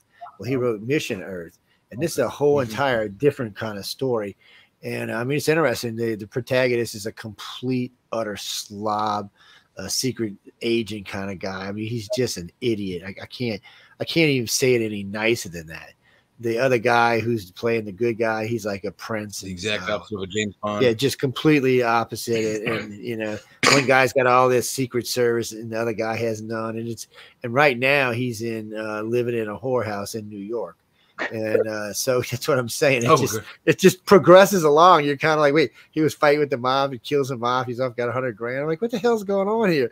So it's all I can say, people, is the thing is crazy. It progresses, and I'm listening to. Eventually I'll do a review on it for John and Galaxy Press. Probably be another 2 months before I finish it, but it's fun to listen to, and it gets better as it goes along. That's all I can tell you. And I don't know, might be able to get the book, but I don't think you can get the audio yet. No, I don't think it's available. I got it by special interest. Yes. Shh. Anyway, what you got for live? What is that, Carolyn? Carolyn Reese. Why I know your name? I know your name from. Oh, because your sister was in here earlier. That's why I know your name. What's up, Miss? I live in the Bronx. I'm from the Bronx. You shouldn't have a deep voice like that for a girl. It could be scary. I'm just saying, Oh, I'm from the Bronx. No, baby. Come on. That's if I was, whoa, baby, were you talking to me? No. That remind me of that song Lola, man. But anyway, I'm sorry. I got sidetracked. Yes, he does. I'll pull some dragons up in a few minutes. Actually, I was picking on him and a friend of ours, April, who was one of the winners last year, to do some dragons. I want to get I want to get 6 artists. I want to get 3 known and 3 maybe winners, and I'll have them do a dragons, and we'll put it up on one of our pay for event things and maybe donate the money to something. Because they're just really, really talented. Yeah, well, no, it'd be fun. It'd be like a contest. We'd let y'all pick. You'd have to pay to vote. Yes. Well, I don't know. We might split it between us. We might do something else. You never know. It's not so much about the money. It is about the event itself. No, we can't. We definitely got to help Larry get out of debt. He still owes money. That's right. He does. He owes money on that damn Corvette, people. And his wife don't look like she's fooling around with this stuff either. She's like, "Hey, where's my money?" She might put interest on his ass, y'all. Y'all better watch out. You're right. No, she might make me pay interest. Mine would be maybe pay interest. I'm just saying. See, there's a dragon right there for whoever just asked me just now. And wait, why can't I find what I'm looking for? There it is. Okay. Yeah, I know that picture. I think everybody knows that picture. So I've seen this picture around a couple of times. It's kind of famous. You know, when damn it, I had to do that cover for D&D, basically they're going to redo it. So I put a whole party in there. And this image right here was in the background, except the dragon was looked more straight ahead at the whole party. So I took it into Gary Gygax for approval, and he just looked at it. He said, "That's too much. I want it simple, really simple." And he got down, looked at it, and he said, "I like that part right there in the middle, that dragon and that fighter." And so I went back to my desk and just traced. Well, I had the drawing already, and just I took it over to what they used to call them Lucy. It's where you could magnify things and trace over it. So I blew it up to about the size I wanted to paint it, and then I redrew the head. I just turned the head around to face him, and just painted that. Oh, and what he said when he was picking it, before he said that, he said, "I want something to jump out and grab you." So he looked down and he said, "Like that right there," and he pointed to the image in the middle. I said, "Okay." So I went back and painted that and took it back to him. He said, "That's perfect." He said, "That's Dungeons and Dragons." I said, "Okay." And I never dreamed that it would be what it become. It's an icon, and yeah, at least for gamers and stuff. And oh yeah, that picture, the one you sold, the red box picture, I had that box. It's gone now, but I had that box with the red dragon on the front. Yeah, I think they're starting to turn into sort of collector's items now. Some of these. Oh yeah. Oh yeah, I don't doubt that even a little bit. Yeah. It's yeah, and all these are on my website. I've got a lot of. That's the Dragonlance. That was a top commission for. I can't remember now, but that was one of the last. I don't know if it was the last big commission painting I did. No, it was next to the last commission painting I did, and that's the 4 Women of Dragonlance. And I do 2 different size prints on that from my website, and I also can print it on canvas, and nice. And so it looks like a painting. But yeah, that was I don't know. They were fun days. I loved working there, and I hate to say it, but I really enjoyed my life. I know that picture. It sounds like it was fun. It was. I mean, I should say. We made a living as long as we were making a decent living, you know, and I could send my kids to college and stuff. I was tickled to death, and I always managed to squeak out enough money, some little pieces here and there to get me always had a hot rod around. I love cars. And, I think that's a Southern thing too. Well, no, it's all over California and everything, but I still love cars. But yeah, those paintings, that one there, that's Keith Parkinson, the one that's holding the dragon's horn. That's holding. Is it? Yeah, he posed for that, and Clyde Caldwell, I think, posed for the guy in the red hood on the right. A waitress where we ate lunch at a lot, posed for both girls. And anyway, I think I've got again, baby. It's bad outside for allergies. Oh, but yeah. anyway, that was a fun painting to do, and I liked it. And they the waitress ought to have been thrilled, huh? She didn't know what's the matter. She just know we work for TSR, that crazy company that made that game. Bunch of artists around. But I decided to do this little runt dragon just to show people how tough dragons are, and because they're all proud they killed this little old runt dragon, and down here at the bottom this little box down there. It's a little blurry, but that's the dragon's treasure. It had a little box of gold. Yeah. So they got that, and they're all proud. And the title of this is Dragon Slayers and Proud of It. And they were all proud. That's right there. Yeah. It's hello, baby. Hello. Hey, Mama. This looks like somebody be talking to you. Hello, baby. What you doing there? But by the way, listeners, this is an R-rated show now. Yeah. It's been an R-rated show the whole time. People don't get no ideas. The show's always R-rated. Hey, it's art. Keeps you slide a little bit on art. I think this was a drawing I did a little commission drawing. I did some commission drawings. I'd do some for myself and so. Girls always sold no matter what. Yeah. If I need a little extra money, I'd do a cute barbarian girl and put it up for sale, take it to a convention and sell. And of course now those things. Back then I was selling for $500 or something, $1,000, and $1,000 for a drawing. I thought that's crazy. And now, crap, they're going for a lot of money, and most people won't sell them. I've talked to collectors that they won't sell. Well, they like it. That's good. Yeah, they like it. That's good. Yeah. I mean, barbarian away. Hey, babe, where you been? Wait, I just went too fast. Okay. Oh, wild elf fighter. Okay. Dragon. Oh, this chick looks pissed, man. What is this? Well, she looks like she's about to hurt somebody. They just been actually, I read the books. Actually, she didn't get involved in the battle. She was a fighter, though. And but I wanted to put her on the scene, and that was her real good friend. It was one of the main characters of Dragonlance got killed, and she's walked up to him, and she's sad and shocked and hurt, and they've been fighting, and that became a really popular print. I've sold a ton of those prints, and I don't know. I look back now. I was young when I was doing some of these things, and some of these are pretty good prints, man. I don't know if I could do it that much better now. I ain't sure. There's a few things I could correct on, but I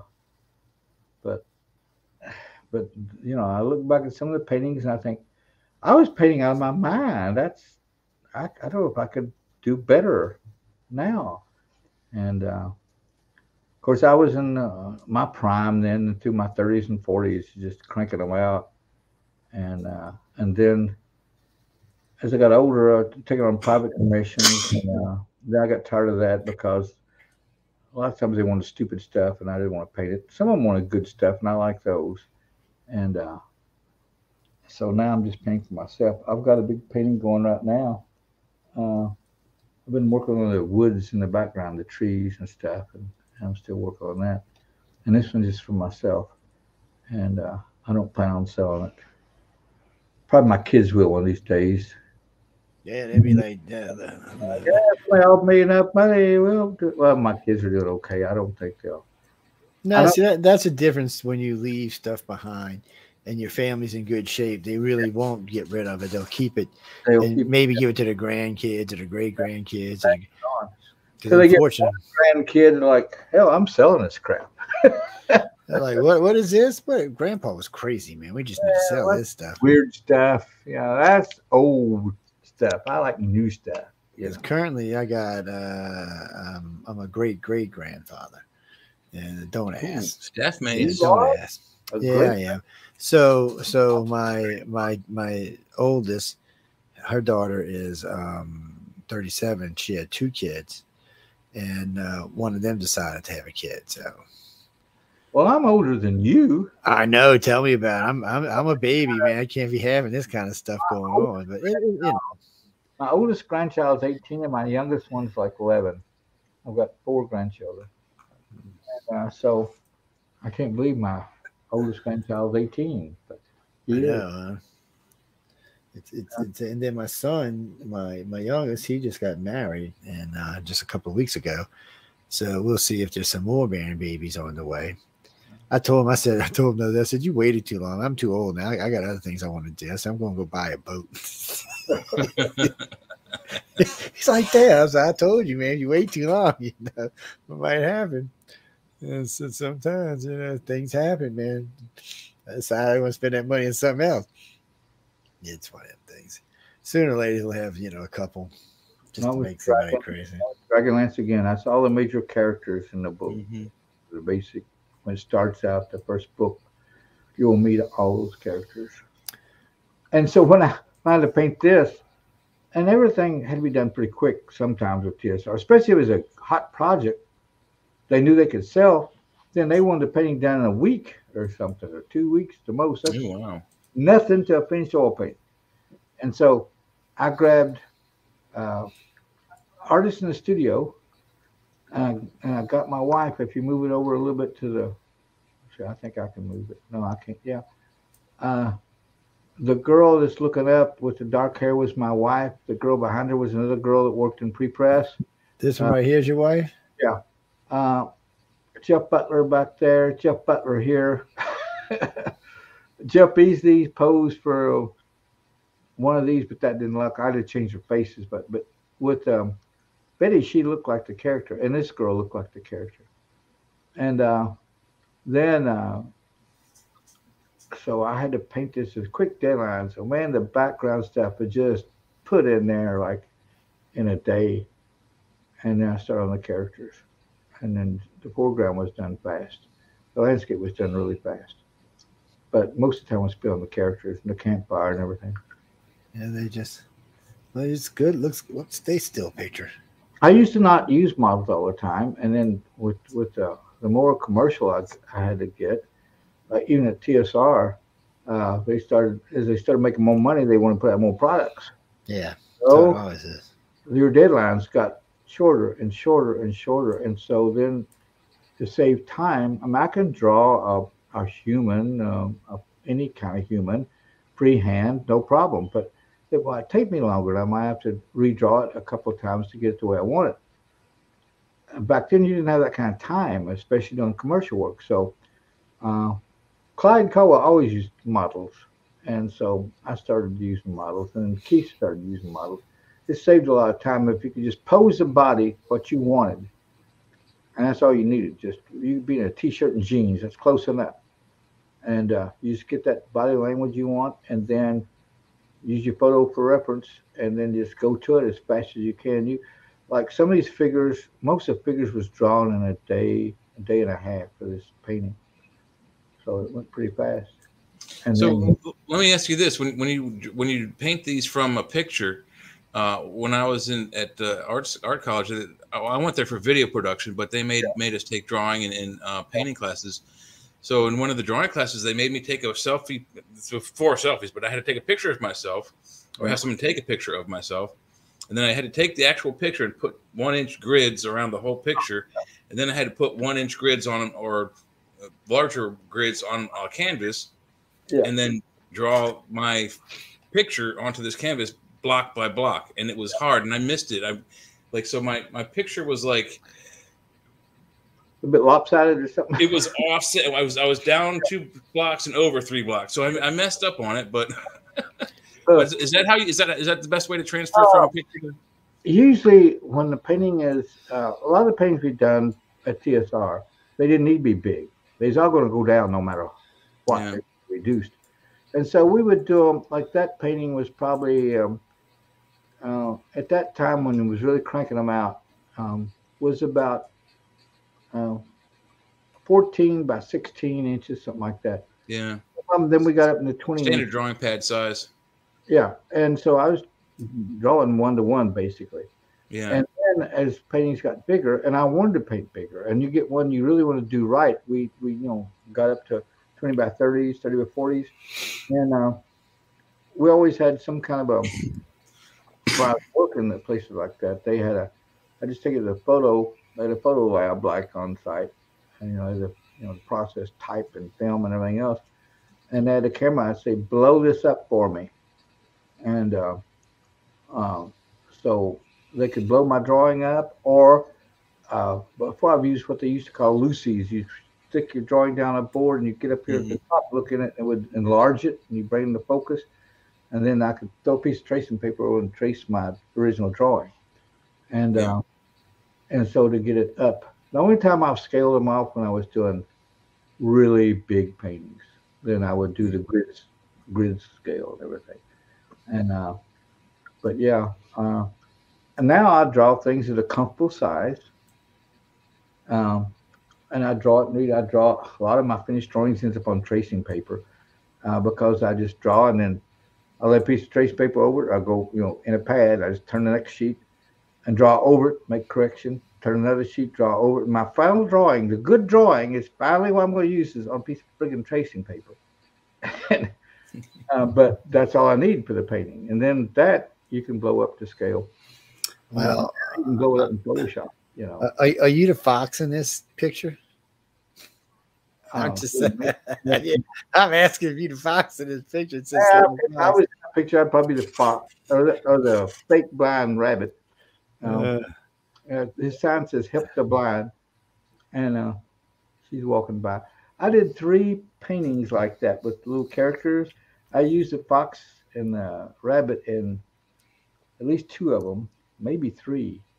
My 3rd one I haven't painted yet. I was wanting to paint that since I retired.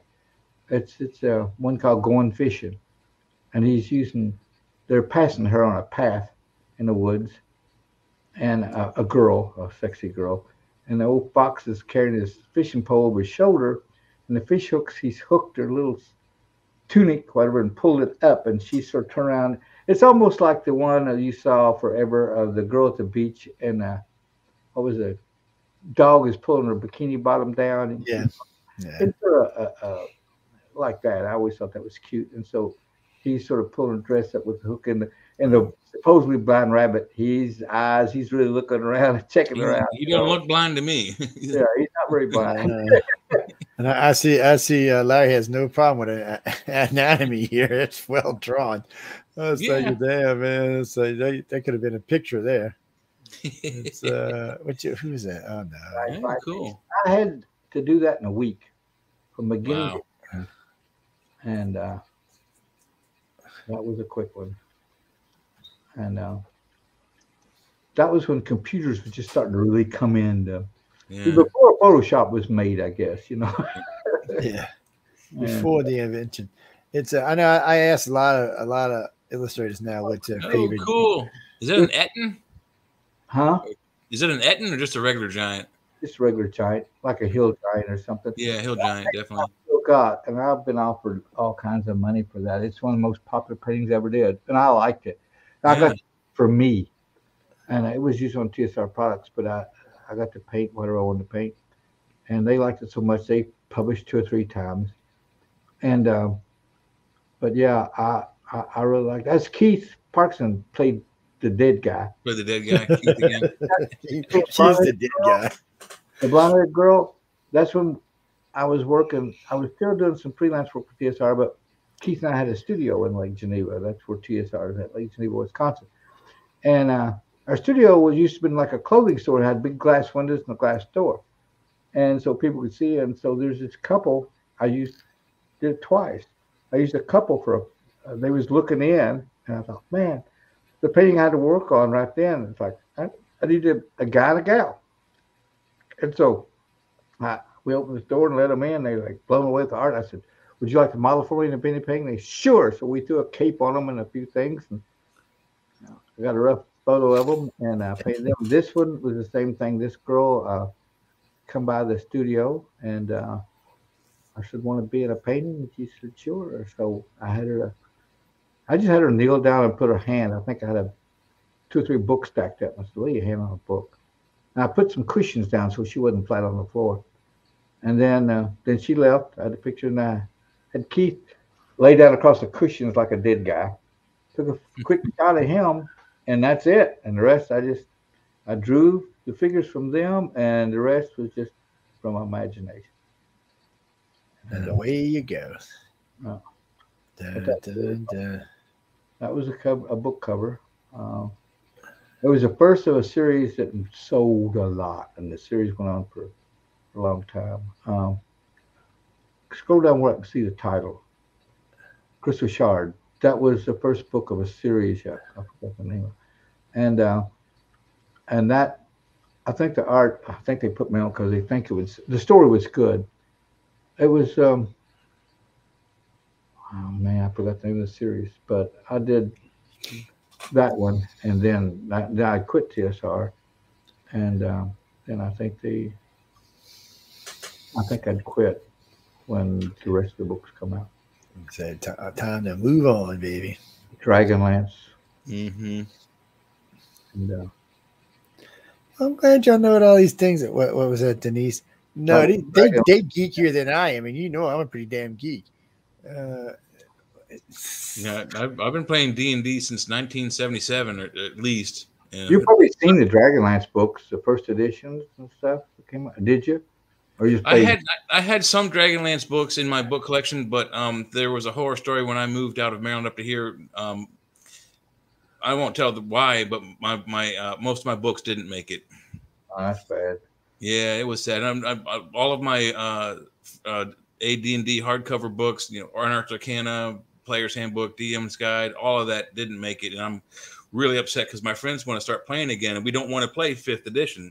We want to play, the original 2nd edition, the hardcover books. Yeah. I think that's where I was playing. I played when I was up there at work, and we had a campaign and ran almost the whole time I worked there. And then when I went freelance, I didn't have time to play. We did start another game. Keith was the DM. He's a good DM. And we started a game in our studio. And some of the TSR employees that worked in gaming and other artists would come over there once a week to our studio. And we ran a D&D game there for about a year or so. And then when I moved back down here and totally freelance, I didn't have time to play. I couldn't game anymore. It was done. And I really hated that because I love playing. Yeah, it's who is this? Jackie Lease wanted to know she said, I've never played D&D. What was the average length of a game? As long as you want it.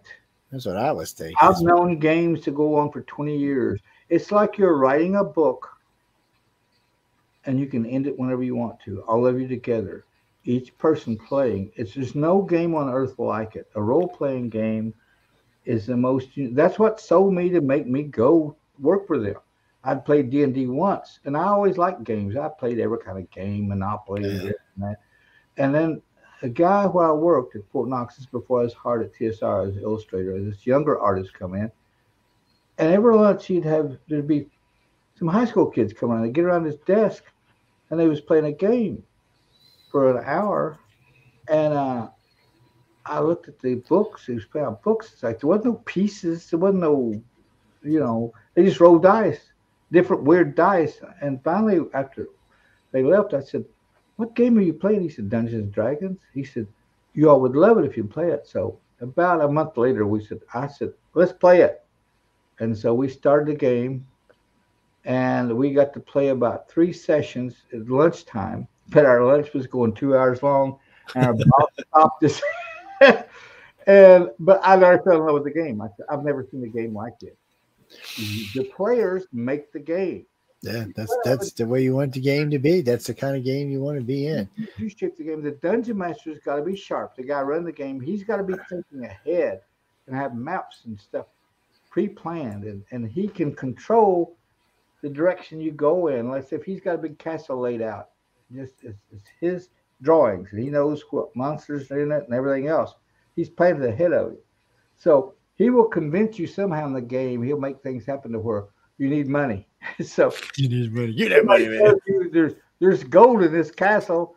But there's some monsters up there, and we're like, "Wow, we'll fight monsters." So you take off to get the gold, and that's where the game goes. It's all the crap he throws at you, and you got to be on your feet, and you got to make sure you have a cleric because you're going to die a couple of times. He's going to bring you back to life. And, you're going to die a couple of times. The cleric starts charging you if you die too many times. But it's like a soap opera. It just goes and it ends. And I've known people to play for 20, 30 years. And the same campaign. What they call a game is a campaign. In other words, you get a group of people, and you need at least, I'd say, 4 or 5 people to make it interesting. And you've got all different personalities. You can learn more about people and friends by playing a D&D game with them than you ever made. Oh, yeah. They used to have what they call the dungeon houses down here. There was one in Louisiana, one in New Orleans, and they played regular. They'd have 4 or 5 games going on, and then there was one up here. And a lot of times they did them behind like the comic shops and stuff like that. They'd have games going on, but my life has always been too chaotic. Well, I shouldn't say chaotic, but usually just too busy. I couldn't, it was hard for me even because I just liked the game on anything when I was growing up. But the more the school load got on, and I got in the military, and that got on, that kind of slowed things. And then I got out for a while. I got to play a little bit, And then I said, you know, I was working for a company at the time, and I finally said, screw it, I'm going to work for myself. I can't do this anymore. And after that, my life just became, oh, well, let's work for now, and we'll see what else is going on later on in life. When I worked at TSR, we got letters from people all over the world, and we posted on a big bulletin board. And the most common letters a lot of times was written from a mother telling how she loved that her teenage kids weren't out running around the street. They were all in her basement. She knew where they was at. They were drinking Cokes. They weren't getting in any trouble. And they loved it. And the adults too. And a lot of clergy and psychiatrists, you know, if we want to get to a problem, we want to learn a personality of a person. They won't reveal it in medically, you know. No matter how much therapy, but when you start playing a D&D game with them, you get several together, their personalities come out, and you can really tell what a person's more like, more about. And you're just playing a character, and even if you're playing an assassin, your personality still come out to a degree, no matter what, you know. No, yeah, because it's just part of what you are. I mean, you're going to incorporate it into it. It's just no game like it. I'll tell you what, I was playing one of the Civilization games, and I didn't find out till later on you could play it online. So one afternoon I came home, had a little free time, because the Civ games, just a normal game by yourself will take a week and a half to finish. If you get into a game where you're playing 36 countries with all kind of people, it'll last for weeks on end. And I didn't know you could play online. So the first time I ever played online, I got my ass whooped, by the way. But after that, I said, oh, wait, we have nuclear weapons and all kind of stuff. Because it starts out way, you know, with when you're basically caveman, and then you have to work yourself up. It's fun. It was kind of like a modern day version of Dungeons and Dragons. But it's anything where I get to play with other people, I enjoy. I like to play in groups I can play with, against, for. You know, it doesn't really matter. But I can beat a bad guy. I can beat a good guy. Actually, I make a good bad guy. So you're talking about games, though. It's like, this gives you an idea. A few years ago, I got a letter from a person. There's a letter, I think it was, or a call or something, or maybe an email. And they were all sad because they've been running a game for, I forgot how many years, playing the second edition, I think. And they were saying, our cleric died. And I thought, oh, well, get another cleric. He said, no, the guy that was our cleric died. Oh, shit. Like 60 years old. and he had a heart attack or something. And they said, we've been playing all these years since we were teenagers. And our cleric died. And we don't want to get a kid. We want to get somebody about his age to play. Yeah.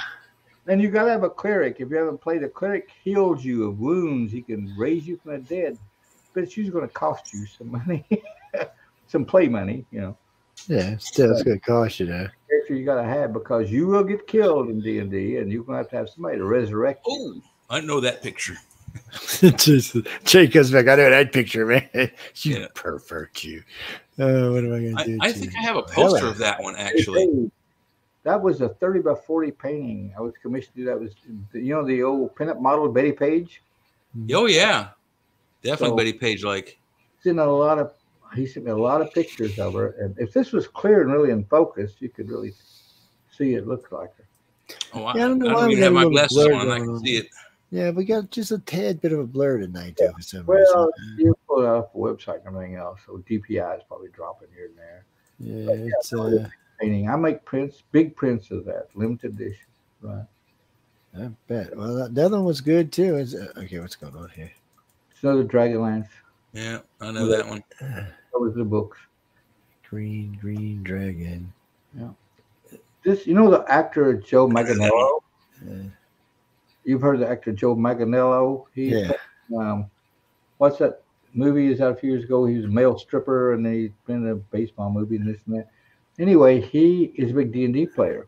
And he calls me up one day from Hollywood. And I'm like, God, I know who you are. And this was his character he'd been playing for years. He wanted me to do a big painting. And that was another 30 by 40 inch painting. So what's 30 by 40? It's a big painting. And so I paid it. And that was one of those $20,000 ones.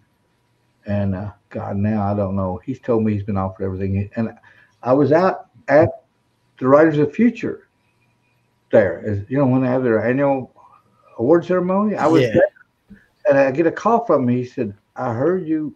I don't know how you found it. He said, "You're in Hollywood." I said, "Yeah." He said, "Are you doing anything now?" I said, "No, we're done for the day." He said, "I want to send a driver to pick you up, and you'll come to my house. I want to show you my house and your painting." So a driver come by, picked me up, took me into Beverly Hills, pulled up to this. I've never been to Beverly Hills, and so I thought it was more open, but it's hilly and a lot of trees and all the houses. You can't really hardly see a house. They got big gates around a lot of them. So he pulls up in front of this. I could see the big roof of the house sticking up and a big gate. And his wife is whatever. She's on America's Got Talent. She's one of the judges. She's an actress and been on different things. And so he opens the gate for me, meets me, takes me down to his game room, beautiful, and he said, "Here's where I'm going to put the painting." This is before I finished painting it. And later he sent me photos, and he hung on one of those big walls. And his wife came in, and so they took me out to eat someplace in Hollywood, and we got this SUV. He had a big battle axe laying there, between the seats, the bucket seats, and the handle going back toward where I was sitting in the back. And she started fussing. She said, "You're going to get stopped sometimes, and the cops are going to see this big weapon, and they're going to arrest you, and they're going to take you to jail. Get rid of this thing." And he said, "Nobody's going to do that." So he just turned it around so the blade was back there with me, and the handle sticking up. He said, "They look through the window, they won't see it." Well, she was fussing. She's worried about it. But of course, nothing happened. But he's really into D&D, and this was his character, and that was a world he lived on, and he loved it. It's a big pain. And I do make prints of that too. That's cool. I have a couple of good stories for you. They're more personal. Dave Arneson wrote the modules, Adventures in Blackmore, DA4, I think is the number. And I was playing that in college, and one of my friends gave me a cat, and I was trying for weeks and weeks to name this cat. Yeah. And finally, I just gave her the name Blackmore. Yeah. She's a Maine Coon. She was, a little kitten. She fit in my hand, and her tail was longer than her body. I finally grew into her tail, but I called her Blackmore, and then she was a big, long-haired, fluffy Maine Coon, and had just a few tiger stripes of brown underneath the black, so that's why I called her Blackmore. She was more black than any other color. And then my friends gave her the name Slack Ass Always Underfoot as her middle and last names. She was always constantly getting between our feet and tripping people up. Yeah. And then that cat passed away. But at the same time she passed away, someone that I knew had another cat they were trying to get rid of, and it was another female Maine Coon. Yeah. So she was resurrected into this new body. And I know she was resurrected because she recognized me right away, tried to jump out of the truck when I picked her up. She hit her face in the window. I took her home. I brought her home. I put her down, and my other cat recognized her. She recognized him. She's like, "Hi, how you doing?" And she ran right to where the food was. Like she knew where everything was in the house. Now this one is Black 2, Tear Ass Always Underfoot, because she runs everywhere. She's not as lazy as the first body. So that's a funny story. But my friends and I in college, we played Dungeons and Dragons every Sunday. And in Georgia, you can't buy alcohol on Sunday. So we all had to buy our booze on Saturday so we could have beer for the game. And we were playing a dungeon. We were in a actual cavern. And we came upon an underground lake with a dragon, a big, huge red dragon who came up out of the lake and blew fire on everybody. And I had some fire protection on me. But what I saw was half of my party die. And 3 of them that survived ran up and charged the dragon. Yeah. So I had a choice of either being the cleric, either trying to help the people who died, or help the other 3 charge the dragon. So I charged the dragon. And as soon as I charged the dragon, the illusion he cast on us was dissipated on me. And I looked down, and 200 feet below me, there's no lake, but below me is the dragon and the real rest of my party down there fighting this thing. God. And I asked the dungeon master, "Am I going to make it to the other side?" He says, "No." And I said, "There's no way I can turn around and grab onto the side behind me." He's like, "No." So I'm like, "I'm going down." He's like, "Yes." At the time, the commercials were those Point Break commercials where people were jumping out of airplanes with like snowboards, and snow surfing in the air with parachutes. So I had a +5 shield with like heal spells and stuff in it. So I was like, all right, I just take my +5 shield and I ride it down to the dragon's head, and I aim for the dragon's head. My DM says, all right, roll a 20. Rolled my D20, natural 20. Bam! I slam off of the dragon's head, dead. I die instantly as I fell 200 feet. Yeah. I stunned the dragon for about 4 rounds. My friends were able to cut the dragon to ribbons. Right before he was about to breathe on him, he comes out, and they kill him before he breathes on them. They leave my dead body in this thing for a week while they steal all the treasure and take it back to our place. But from that point on, I had from that dragon's body an armor made for my character. He can swim in lava with the armor he's got. Do you have dragon scales? Did you use dragon skin for armor? Yeah, I did red dragon scale armor on this guy, and he's a 10th level. Later on, he became a vampire, so he's like a 10th level vampire, or sorry, 10th level cleric, 9th level vampire with immunity to fire. He's one of the baddest characters I ever had, but that was a fun game. And that's from that point on, I made all of my party pay for any healing spells because they left my body in a rotting hole with a dragon for 7 weeks. I know what kind of friends is that shit, man? I mean, what is going on, man? When you go to my Facebook page, it'll show there's about 15 pages of art. Yeah, I'm actually trying to get this. This is just a mouse pad I'm looking at, but I really like this white dragon, and for some reason, it won't let me share the screen. With this. Maybe this is it. Go back to where you was at the first. You're in my. All I do to go to the next page, next page. Wait. Kathleen's Journey mouse pad. Wait, hold on. Let me see if it'll let me do this. What the bleep? Oh, that's why. Okay, I have to add it to the damn page. Now I haven't even found this in the art. This is just for some reason I stumbled across these mouse pages. If you go back to my Facebook, back to my website, and that front page. You can go through my whole website, page after page. You're only seeing my front page. Yeah, that's okay. Let's get out of here. Where were we? You saw the first page of my website. Okay, let's go back. Go back to the website thing. We'll just go hit the damn dragon in the face. How's that? Give you some shit, huh? I lost myself. Okay, there we are. So now where am I looking for? What am I doing on here? Let's just put this thing on full screen. Okay. Oh, so here we go. Page 1. Jesus, look at the pages. Yeah. Page 2. Ooh, look at these guys. Hold on. We can't see it. I know. Yeah. I'm sorry. What's Joe looking at? What the hell is Joe looking at over there? Yeah. Share it.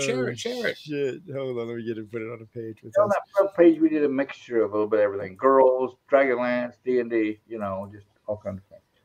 And then there's like 20 pages or something, 19 pages. I don't know. There's a lot of pages. There's a bunch of pages now. That's what I was looking at. There we go. Okay, now I can see. See, if you look over in the right-hand corner, right above that Elmore book, it gives you're right there. You were saying. Yeah, right here. 3, page 4. Yeah, you got a bunch of pages. I just looked at them right there, pulled them down. But this is just page 2. I was just scrolling through them. And there's just some, hey, baby. I'm moving in with her. Yeah. I'm moving in with this chick. Yeah. That's it. It's I recognize the Might and Magic picture. Get to have models sometimes being an artist. That's a good part. That's a good part. I am not complaining about that. Right. You know it's a good painting when you have okay, what happened here? What happened? On my website, on the pencil drawings, he left them open. On this one, he put a black bar across it because she's topless. And you don't get the black bar with it. Yes, we don't want the black bar now, people. There. Look, if children, if you're gonna have to ask your mom or dad to buy these for you. Yeah, you have to be 18 or older. I mean, if you scroll on through the stuff, you didn't even get to the bottom of the page. No. I just wanted to see something I missed up top. Oh, okay. And I went back. Ooh, I like this dragon too. That's the big commission painting. I was a 30 by 42, the one on the left. And let's see, all 3 of these were commission paintings. Yeah. Oh, look at that face, baby. Look at that, man. He's like, let me give you a little kissy poo. Yeah. They spit acid, black dragons, don't they? Yeah. Yeah. Wait, let's go down. Yeah. Whoa, hey, mama. Nasty Hello. creature. Hello. That's such detail. See, I couldn't draw. It would be just a joke if I tried to draw something like that. It would just be so damn hilariously funny. We'd still be laughing about it. And, yeah, my attempts of drawing a live human model were disastrous. The two paintings on the right here, the middle one and the one on the far right are good paintings. I did those. I'm trying to remember what them for, but I had freedom to paint what I wanted. Oh wait, this is a zombie dude. What is this? Whoa, go back. Evil wizard. He's got tattoos on it. Oh, okay, that's what that is. Yeah, evil wizard or necromancer.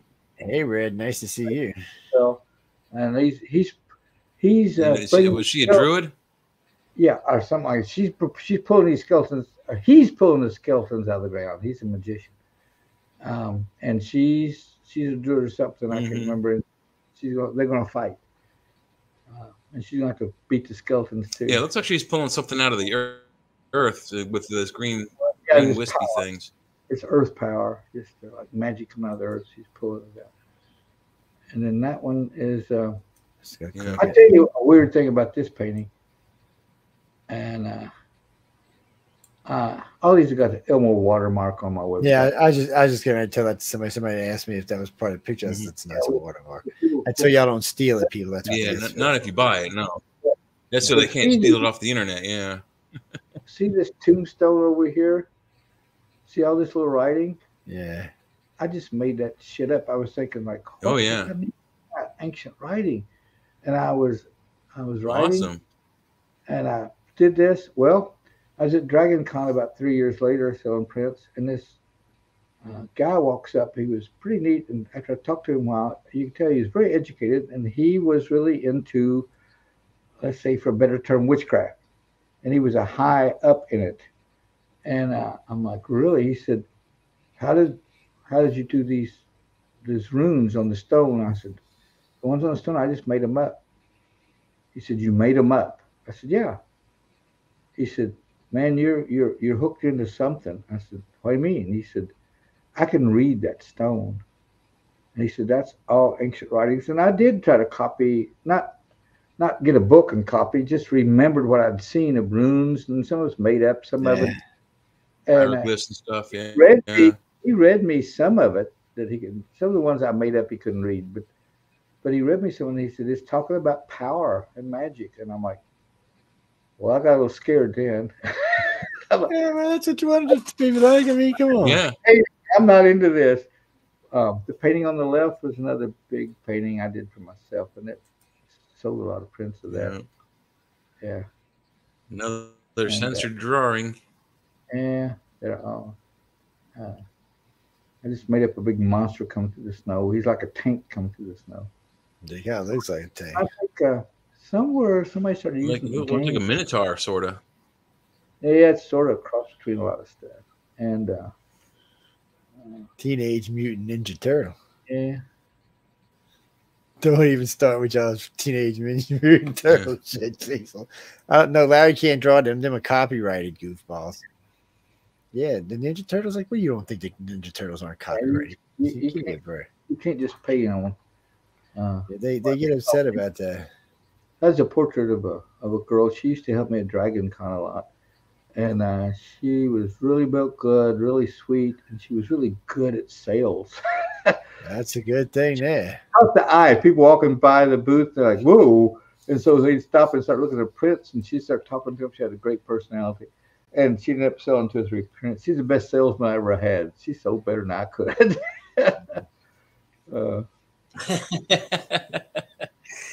Hey, that stuff works out, man. It's what was that, Glenn? No, hold on, Jackie. L. Ron Hubbard, Writers and Illustrators of the Future. Yes, that's that's actually what its name is. We call it Writers of the Future, Illustrators of the Future. It just depends what we're talking about, because we cut it short. Yeah, Writers of the Future. We're talking about Writers and Illustrators of the Future. Yeah. Yes. But it's technically, if you want to look it up, it's L. Ron Hubbard's Writers and Illustrators of the Future. You can find it at galaxypress.com. Yes. So if you're, I know all their websites by heart. Don't matter. It's just your work that matters. It's I'm judging. We don't know who anybody is, feature anything. That's right. So you're going to send it in. Like I said, you can send it in 4 times a year. You can send it in. You're going to send it in. They're going to go through it. They're going to give it to 4 judges. The judges get it with a number. That's all it is a number. They don't know what color you are, what race you are, what sex you are. They don't know any of that. What country you're from. That's right. They don't know any of that. Anything. They get it, they review it, and it goes from there. We have to pick them out in the order. We get about 12 every month, and we just go down 1, 2, 3, 4, 5, 6. And then they take the accumulation votes. Let's say number 2 was in everybody's vote, so he's probably rating pretty high, you know. Yeah. And so no. Well, no, Jack, you okay. I've said this so many times that it's I could probably retire from this. If you don't submit, you can't win. Okay. Yeah. And you can't. You're not going to get to meet Larry unless you win. You're not going to meet any of these people. Well, me, no. I speak at different places, so you can catch me at other places. I'll be in. I don't go every year. I'll be going this year, I think. Yeah. Well, Larry's a lot of fun, and he knows a lot of stuff. So I watch him with the classes, and they pay a lot of attention to him. So, well, some of them are starstruck, and some of them just want to learn, and some are just a combination of both. But I mean, he knows what he's doing. Well, I do my best and guess the rest. Put it that way. Yeah, well, you don't get to be where you are by being stupid. That's for sure. Right? Yeah. Philosophy is do your best and guess the rest. I work with an older guy. I worked at Fort Knox, and that was his saying. I'd give him his time. I didn't know how I was going to do. He said, "You do your best and guess the rest." And that's the other one where the couple was looking in our studio door. Yeah. And I'm like, "Oh, they're out there and grab us. You want to be the painting?" Jeff Easley was another guy from D&D, wasn't he? Oh yeah. We went to Top Show. He's from Kentucky also. We were best friends. Oh wow. The guy on the left, well, it's going back to the picture. The guy on the left, yeah, Jeff Easley. Bill Willingham, he was an artist at TSR, early TSR. Then he come back and done some other work, and he shared a studio with us. He was working for a comic book, then he had his own comic book series. And so Bill Willingham posed, and then the monster, a Noel, I think that's what it is standing up by the doorway. Was Keith. Keith posted that. And so that was a quick painting, but it was fun to do. And when I say a quick painting, that wasn't 8 hours a day. That was like 18 hours a day, you know. So you work day and night. We were young. Yeah, it's easier when you're younger. I'm looking at the watermark. The E in Elmore looks like a Japanese sigh. Is that on purpose? That's my signature, Elmore. I just told the E. It looks like a Japanese or Okinawan sigh. A three-pronged truncheon. Okay, what does that mean? Does it have any meaning to it? That E? Or it's just like a letter in Japanese. Well, it's an ancient Japanese. Well, it's an Okinawan weapon, a Chinese weapon that the Japanese incorporated into their Kubodo style. But it's basically like a short fork, metal fork. I thought about that when I worked at Fort Knox. We all said, if we ever get to be known, how are we going to sign our name? You know, and there's a guy that worked there. He was in the military, but he was working there, and he was like a genius, but he was very quiet. And he was really funny. When he did speak, it would crack you up. We was gathered around his desk, and he always got a big sheet of paper there, and we was talking. He had a small desk, and we was all starting to write our names different way. How if we ever became famous, this is how we sign our name. And I was mainly writing mine out some way. And his name was Dave Holly, the guy, his desk. And I asked Dave, I said, Dave, you're really smart about stuff like this. You can come up with these ideas, just off. I said, how would a good way to sign my name? So he just picked his pen up and just wrote really straight. He could print unbelievably. He just wrote Elmore, but didn't put the middle E. And he left it out. And then when he got finished, he drew a line through the first E and a line through the second E. And I thought, oh my God, that's a logo. And I said, I'm going to use that the rest of my life. Yeah. And so my paintings, he said, okay. I said, do I have your permission? I said, you did it. He said, yes, of course. Well, skip ahead 10 years. I was at a convention in Chicago, and he's from Chicago. This 10 years, he's out of the military and everything else. My booth was packed, people all around me. and some people was bending over in front of me, and I looked past him, and I saw Dave. I hadn't seen him since I left Fort Knox, and he's walking up toward my booth, and another guy was with him. He's a pretty tall guy, big guy, and he sort of splits people.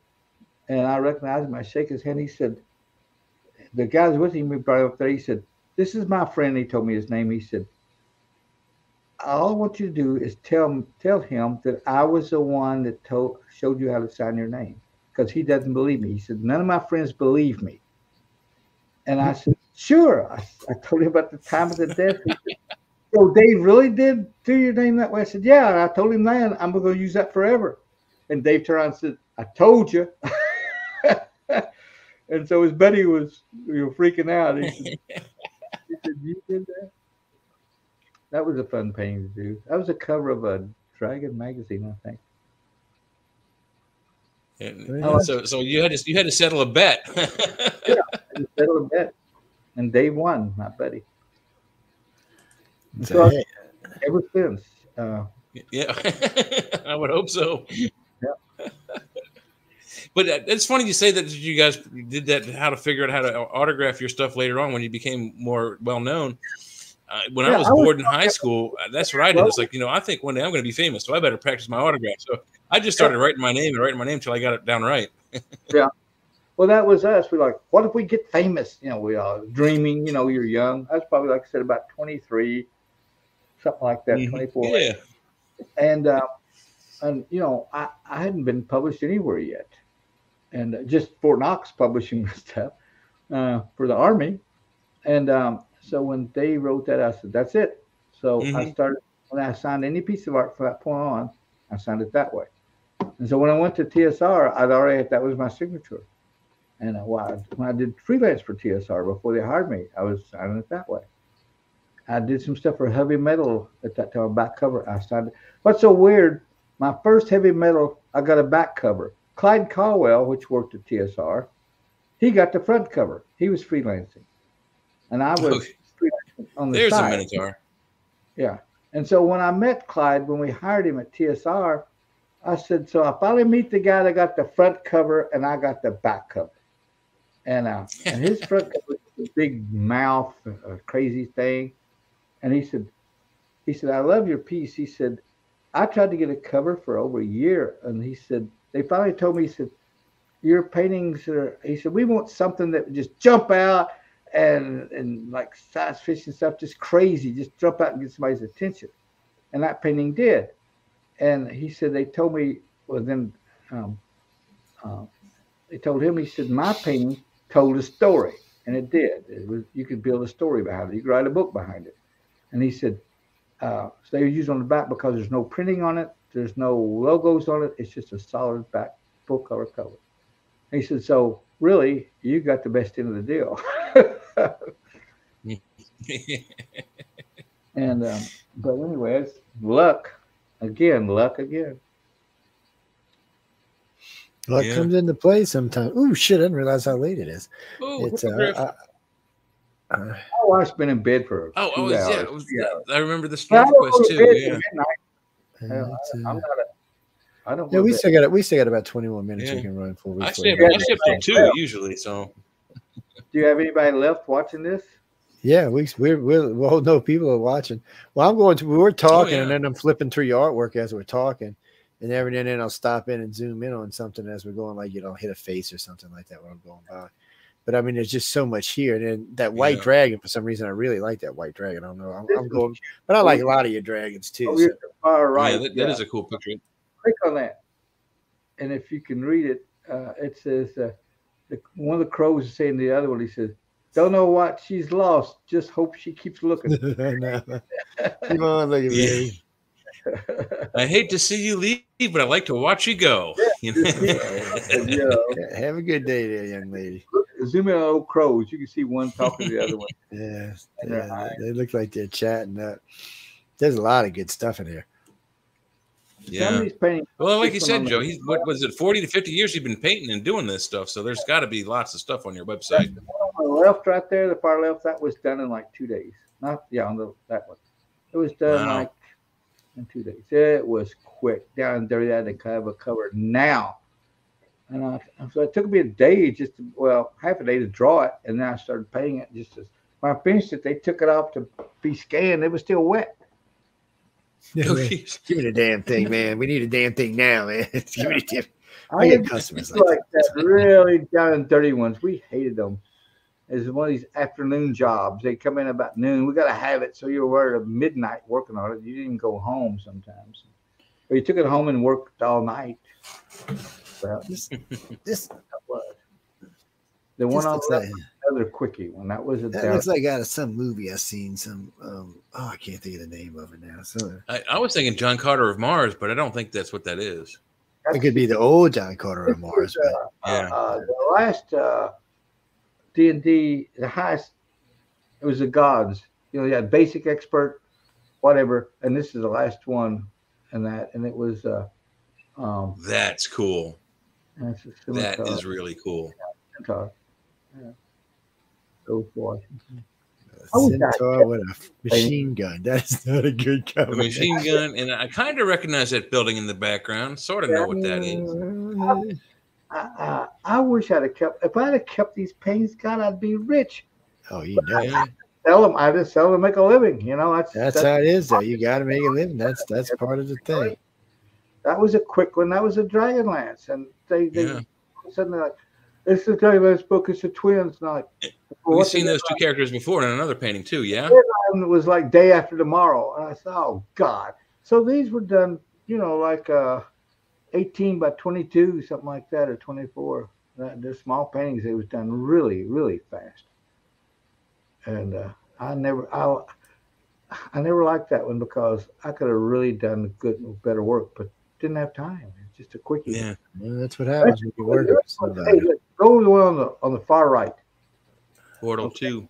That was done only about a year or so ago. See that archway? Yeah. That stone archway. I just want you to look at that. Scroll out a little bit more so you can get all this archway in there. See this thing? That is real. I was in a convention in Italy and Florence, and I'd been there to different conventions in Italy, and I knew this one guy. He came to a really nice guy, and he was the tourist directory for Florence. He worked in that, and so I was doing a convention in Florence, and he was there, and he said, one evening when the convention closed, he said, "I want to take you someplace not far from here. I want to show you something." He wouldn't tell me what it was. So we go for a drive, and then we go out this gravel road, and then he pulled off the side of the road, and we cross a little stream and go up this little, what I'd call a little bottom, if you know what bottoms are. Yeah. It's a little floodplain in the woods and stuff. And there stood this thing, and it's about twice as big as what this shows here, okay? And I said, "What the hell? How old is this thing?" And there was no steps. It was just in the grass. So if she was in her real life, her head would come to about just a hair above her belt. Okay, that's how. If she stayed on the ground with that thing, that's about how tall this is. And you could actually climb up on top of it, go to the side. There's almost like steps, but they weren't steps. Stones were laid where you could actually get on top of it. He said we used to go up there at night and full moons and stuff, and sit on top of that and play D&D and scare ourselves to death. No, bad. I bet it's scared crap out of himself. How old is this? He said, "We don't know." And I said, "I've never seen anything." He said, "Now I got a thing about a year or so ago. Now they're using it as a big tourist place. They moved it somehow and put it on a hill, and now it's in a park." I don't know how they moved the thing. Yeah, so instead of leaving where it was, I guess it must have been on somebody's property. It was out in the middle of nowhere, just on somebody's farm. And it was man-made originally? It was man-made. Yeah, and wow. We don't know any history about it. There's no writing on it. We don't know. It could have been done in the 1800s, 1700s. It could have been done. It was too old to be done. That'd be done over 100 years ago at the latest. Mm-hmm. Because it had the fungi and moss and everything growing over it, and the trees around it had grown up around. I mean, they was. And that looks like Cher up there. Yeah. That was a model. It was my wife's cousins. She modeled for me a lot. One summer, she was the kind of girl. She was a fun girl, very pretty, sexy. And she got out of high school. She just turned 17 or something. And I knew her mom. I said, could she model for me? And I said, I know she's underage, but I'm not going to shoot any nude pictures or anything. And her mom said, sure. And I knew when I got to know her, I told my wife, I said, I need to take all the pictures now this summer because by fall, she's going to be pregnant. Just, she loved life, loved everything. Okay. And she's a fun gal. And sure enough, by fall, she told me, she's, well, I'm pregnant. I can't model for you for a year or so. I said, all right. But she said, my sister can. So I found her sister. She's a little bit older, and she modeled for me some too. Keep it in the family. And she was my wife's cousin. There was a lot of good-looking gals in my wife's family. That's good. It made life easier, man. Find some. That was good. We got that was for a role-playing game. I love doing that kind of stuff, just making up shit, Yeah. No, let's say it's more fun. It's Christopher, what do you mean? WritersAtTheFuture.com. That's the only place you got to go. What do you mean, can you get an invite? No, you can't get an invite. Yes, you can. You submit a novel or a artwork, and you can win and get in. That's true. You can get in. You can get an invite that way, but I mean, as far as anything else, you can't get an invite. You can't just come into this out of the clear blue. You gotta be invited. Unless you know someone who's been nominated, and you're their +1, maybe. Unless you're one of the special guests invited, one of the Hollywood guests, or press, or press, or winners, or judges. That's the only people that get to go, though. Wow. Why couldn't it be open to the public? I don't know. I guess because there's too many people as it is. Yeah, I guess that's probably what it really is. Yeah, I mean, I saw the video of the awards show. I mean, the hall is packed. I mean, there isn't an empty seat in the building, and there's actually people standing all the way in the back. So it's a full house. Yeah, there's no open spots. You can always go to my website, LarryElmore.com. That's it. Well, hello. This is Jay's next woman here. Yeah, sexy little naked woodland nymph. That is a drawing, and to make prints, I just tinted it that color, and I want to paint that before I die. And it looks kind of like sepia tone, also. Yeah, I just sepia toned the drawing just in Photoshop, just converted it over and made a print of it. It was drawn in regular pencil, and I want to paint it. I still want to paint it. And crap, I'm getting old. I got to get on it pretty soon, I guess. But I like that. She's not really showing anything. Just no, she's not. The beauty of a woman and the beauty of nature. That was for EverQuest. Yeah, I remember that. I remember that girl definitely. Yeah, we got a blue armor. Yep. This one over here on the far right was my daughter and the daughter of one of my other models. Not here, it was on the other page. Oh, no, that way. Yeah, go back a page. Go back a page. Oh, this one right here? That one right there, Shadow's daughter. My daughter when she was about 18. And that was the daughter of one of my models. She was older then, but that girl was about 15. And in the book, I was a cover for a book, and the girls were about 16 and 14. So I think it passed. My daughter wasn't real tall and everything, and it wasn't going to be sexy, just two girls. But I was fun. Yeah, I mean, I kept that one. I still got that one. I thought I'd pass it on to my daughter. But your artwork is some of it is almost 100% photorealistic. I mean, you've been doing it so long that you have a really well trained eye. Well, I tell you where I was, and I could see it in my TSR days. I could draw really well, but my color, I hadn't really focused on color. I thought about color that much, and I was painting all the time. Keith Parkinson, his gift was color, and he would do a painting, and the colors were spot on. And so I would talk to him a lot about color, and then I would teach him more about drawing. And so when we shared a studio together, we picked each other's brain. And I started really seeing color. In other words, and I started using this term a lot, don't just look at things, see it.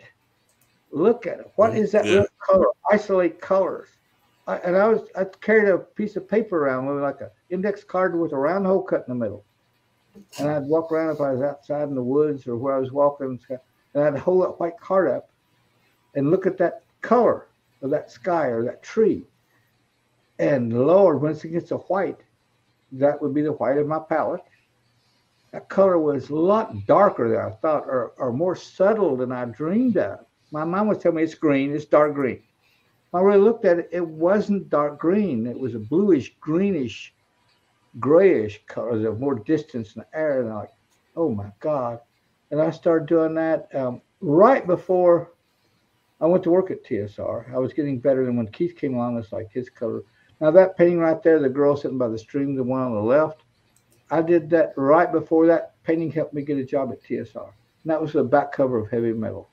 Oh, I wow. did it myself for the fun of it.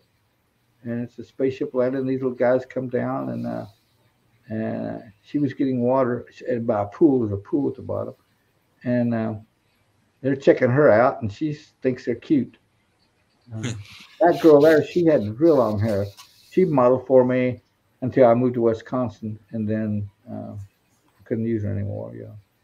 That's what you got other models for. Yeah. It's I forgot all about Heavy Metal. It's been so long since I've seen it. Yeah. It's still out. Yeah, it's still out. Well, I know I had just recently seen the titles on it in 2000, but I haven't seen it in a long time. And a friend of mine's like, he said, "You've seen that?" I was like, "Yeah." He said, "Well," I said, "Well, it's fun to watch, man." And I said, "What can I tell you?" This was the last cover I did for TSR. To change that. If you look at the date down, go down to my name and look at the date. I think down to the left-hand corner. There it is. Yeah. Is it 10? Yeah, it looks like 10. 10. That was the last painting I did for them because they changed hands and changed this, changed that. Then most artists that got in was doing computer art and stuff. Then freelancers, and I was like, I'm out of here. I just want to paint original art. That was for Sony. That was a 3-panel painting. So one was a cover, and you flip up, it was a spread for EverQuest. And they put everything but the kitchen sink in it, man. I tell you what. I see that. Loaded it up, and I did the characters. Yeah, you got a dwarf, you got a gnome, you got a dark elf. Everything D&D is in there. Painting on the far right, in the middle and the far right, I painted for myself. This wants to load slow for some reason. Dun, dun, dun, dun. Come on, picture. She's some witchy woman. Yeah, she looks very comfortable here. Yeah. It's a nice kind of warm. Zoom over her face. Yeah, it just looks like a kind of nice warm all the way around here. You can see. Kind of has a Xena warrior princess look to the face. She's got a look, high cheekbone. It's a great face. I mean, Yeah. That was fun. This is a big painting. That's the ones I had to sell. That was for myself. I sold for $10,000. And that was those 4. I did 4 of them like that. That was the most I think about paid for a painting at that time. That was back in 2010. That's still a good price. Yeah, it was. I was surprised that they paid that much. Now I wish I had them back. I wouldn't sell them now though. That was sort of a quickie. That was a D&D thing. Somebody's getting cooked for dinner. Yeah. About to be cooked. Yeah. You can tell my quick ones. There's not much in subtle color. It's just bam, bam, bam. Get it out. Oh, look at that wolf. He's like, "Give me some dinner, baby." I can't. Well, yeah, he's waiting for it to get cooked. They better get there faster than that, man. She can be barbecued. What's that, Denise? Oh no, we're getting ready to leave, Denise. Wait, what? What are you talking about? Writersofthefuture.com. Yeah, writersofthefuture.com. Go over there and submit your artwork or submit your book or 17,000 words. I don't know all the I don't know what the standards for artists. Excuse me. You'd have to go to the site and read it. Yes, just go to writersofthefuture.com and read it.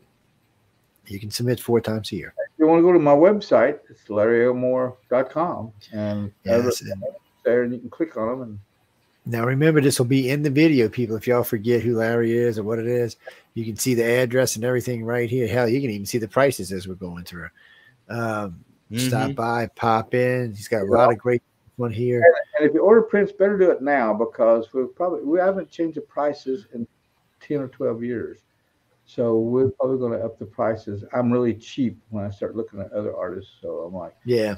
Well, $30 is cheap for a piece of art. The painting on the right side, that was another one I did just for myself, and it's called the Witness Tree. And you can see there's weird stuff hanging from the tree, and it's from a Place to the Power series. And I don't know. See, this is weird. See that thing hanging from a tree? So down here, there's a graveyard. We were doing an investigation, or I wasn't. I was just a media for it, and I knew everybody who was doing an investigation. But I had taken him there because I'd passed by this grave. This graveyard's probably 300 years old. Yeah. It's way back in the swamp. What NASA did when NASA took over these 4 cities, when they built the Stennis NASA facility to build the Apollo rocket engines, they took over 4 big cities, actually 5 of them, but they left the graveyards intact. Wow. And some of these graveyards date back to 1730, 1710. Wow. And well, we went in one day and we looked, there was a bottle of water on top of every grave. And then there was one of these things right here tied above every grave. And what it reminded me of is like doing Halloween, you see the little ghosties that are tied with strings hanging out of the trees.